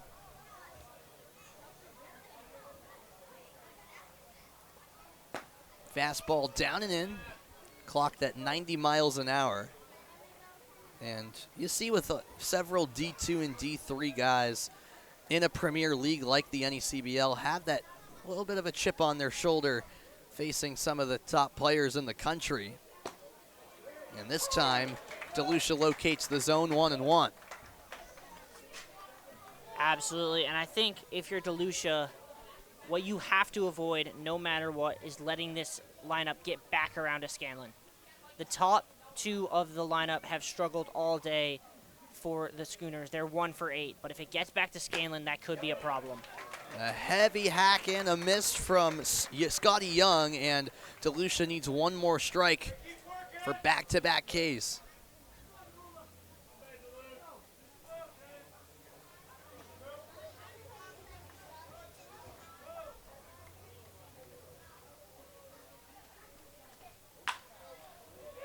Golf to left field. Will it drop into no man's land? Yes, it will. Just beyond the glove of the running Dixon Williams. The third baseman couldn't get to it. It goes down as a shallow single for Scotty Young. Johnson the second. The Schooners not done yet. Well, that was eerily reminiscent of what we saw from Randy Seymour just half an inning ago. A seeing eye hit. This one only a single, but it brings the go-ahead run here to the plate in Drew Cron. Although we have a pinch hitter for the Schooners, and it's Mark Willie. So what a moment for him here, Nathan. Absolutely, and this is a time you're bringing him in for power. You're bringing him in for the ability to hit in these situations, and he's got 2 on. Mystic are not dead yet. They're on 2, or they're on only 1 out. So they're hoping that the new arm is going to give them some momentum. Drew Cron is a big batter to take out. He's had a good night so far. Started his night well, and it's been good this season for the Schooners, but this is a decisive change at this point in the game and one of the last rolls of the dice for the coaching staff. Just misses. Though I feel like if you're Orby, it's a good move to make because you make it. If it doesn't work out, you can say, I gave it my all. I threw everything I had. Because, I mean, he'd had a nice night, had Crone, but he still was 1 for 4. It wasn't like he was hitting that well. 1-1 the count to Mark Willie. And DeLucia brings the heat, paints the outside part of the plate. 1-2 to Willie, the left-handed batter who began his college career at Michigan, did not play, and then was a redshirt freshman this past spring at Cincinnati.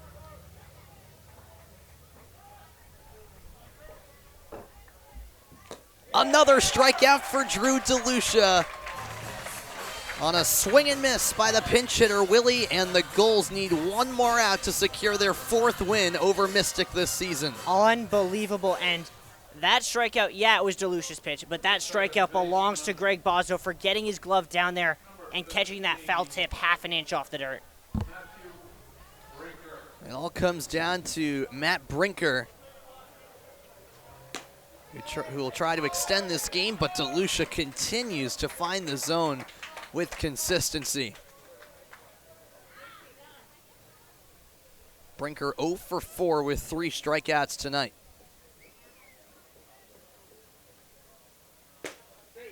Inside, that evens the count. The runner at first is Scotty Young. At second, Davis Johnson. You can feel the tension here at Cardines. Well, we have a stat for you. 25 of the 50 outs tonight have come via the K.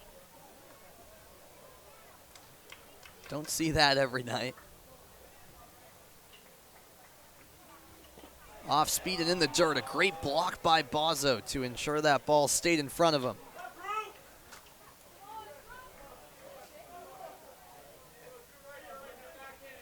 Drew DeLucia, just the second pitcher used all night long. Drew Blake went 5 as the starter, and DeLucia hoping to finish the job for Newport.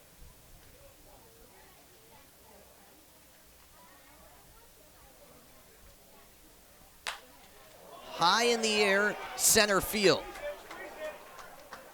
It remains in the infield, rather, and either way, Jack Doyle there to make the play, and the Newport Gulls pull out the win, 4-2 the final score, and Newport has taken down Mystic in all 4 meetings this season, a massive Coastal Division win.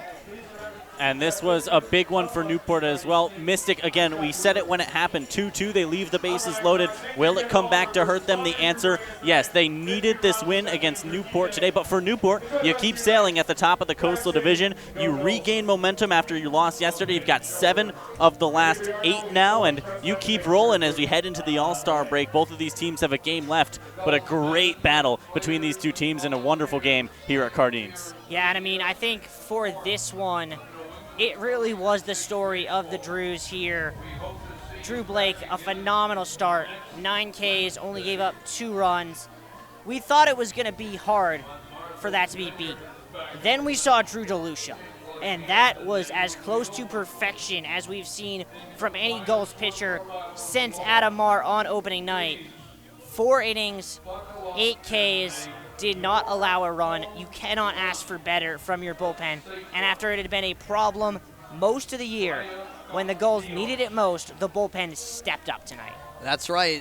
For what's been a high-scoring offense typically for Newport, they only had to score 4 runs tonight to get the job done, and that's because the story of the night, to your point, was the pitching of Drew Blake, the 5-inning starter, and then Drew DeLucia taking care of the final 4. Well, a pleasure as always, guys. As usual, a huge thanks to our executive producer of the NECBL on ESPN+, that's PJ Moynihan, as well as a big thanks to our own producer in-house here in Newport, Mike Basile, and everyone else working hard behind the scenes, doing fantastic work here at Cardines Field. For my great analysts in Riley Daniel and my other partner in Nathan Robillard, it's been a pleasure, gentlemen. I'm Sam Reese saying so long from Newport, Rhode Island, where the Gulls take down the Schooners 4-2 and get their 4th win over their Coastal Division foe this summer. All games airing on the ESPN networks are streaming live and archived on the ESPN app. This has been a presentation of ESPN.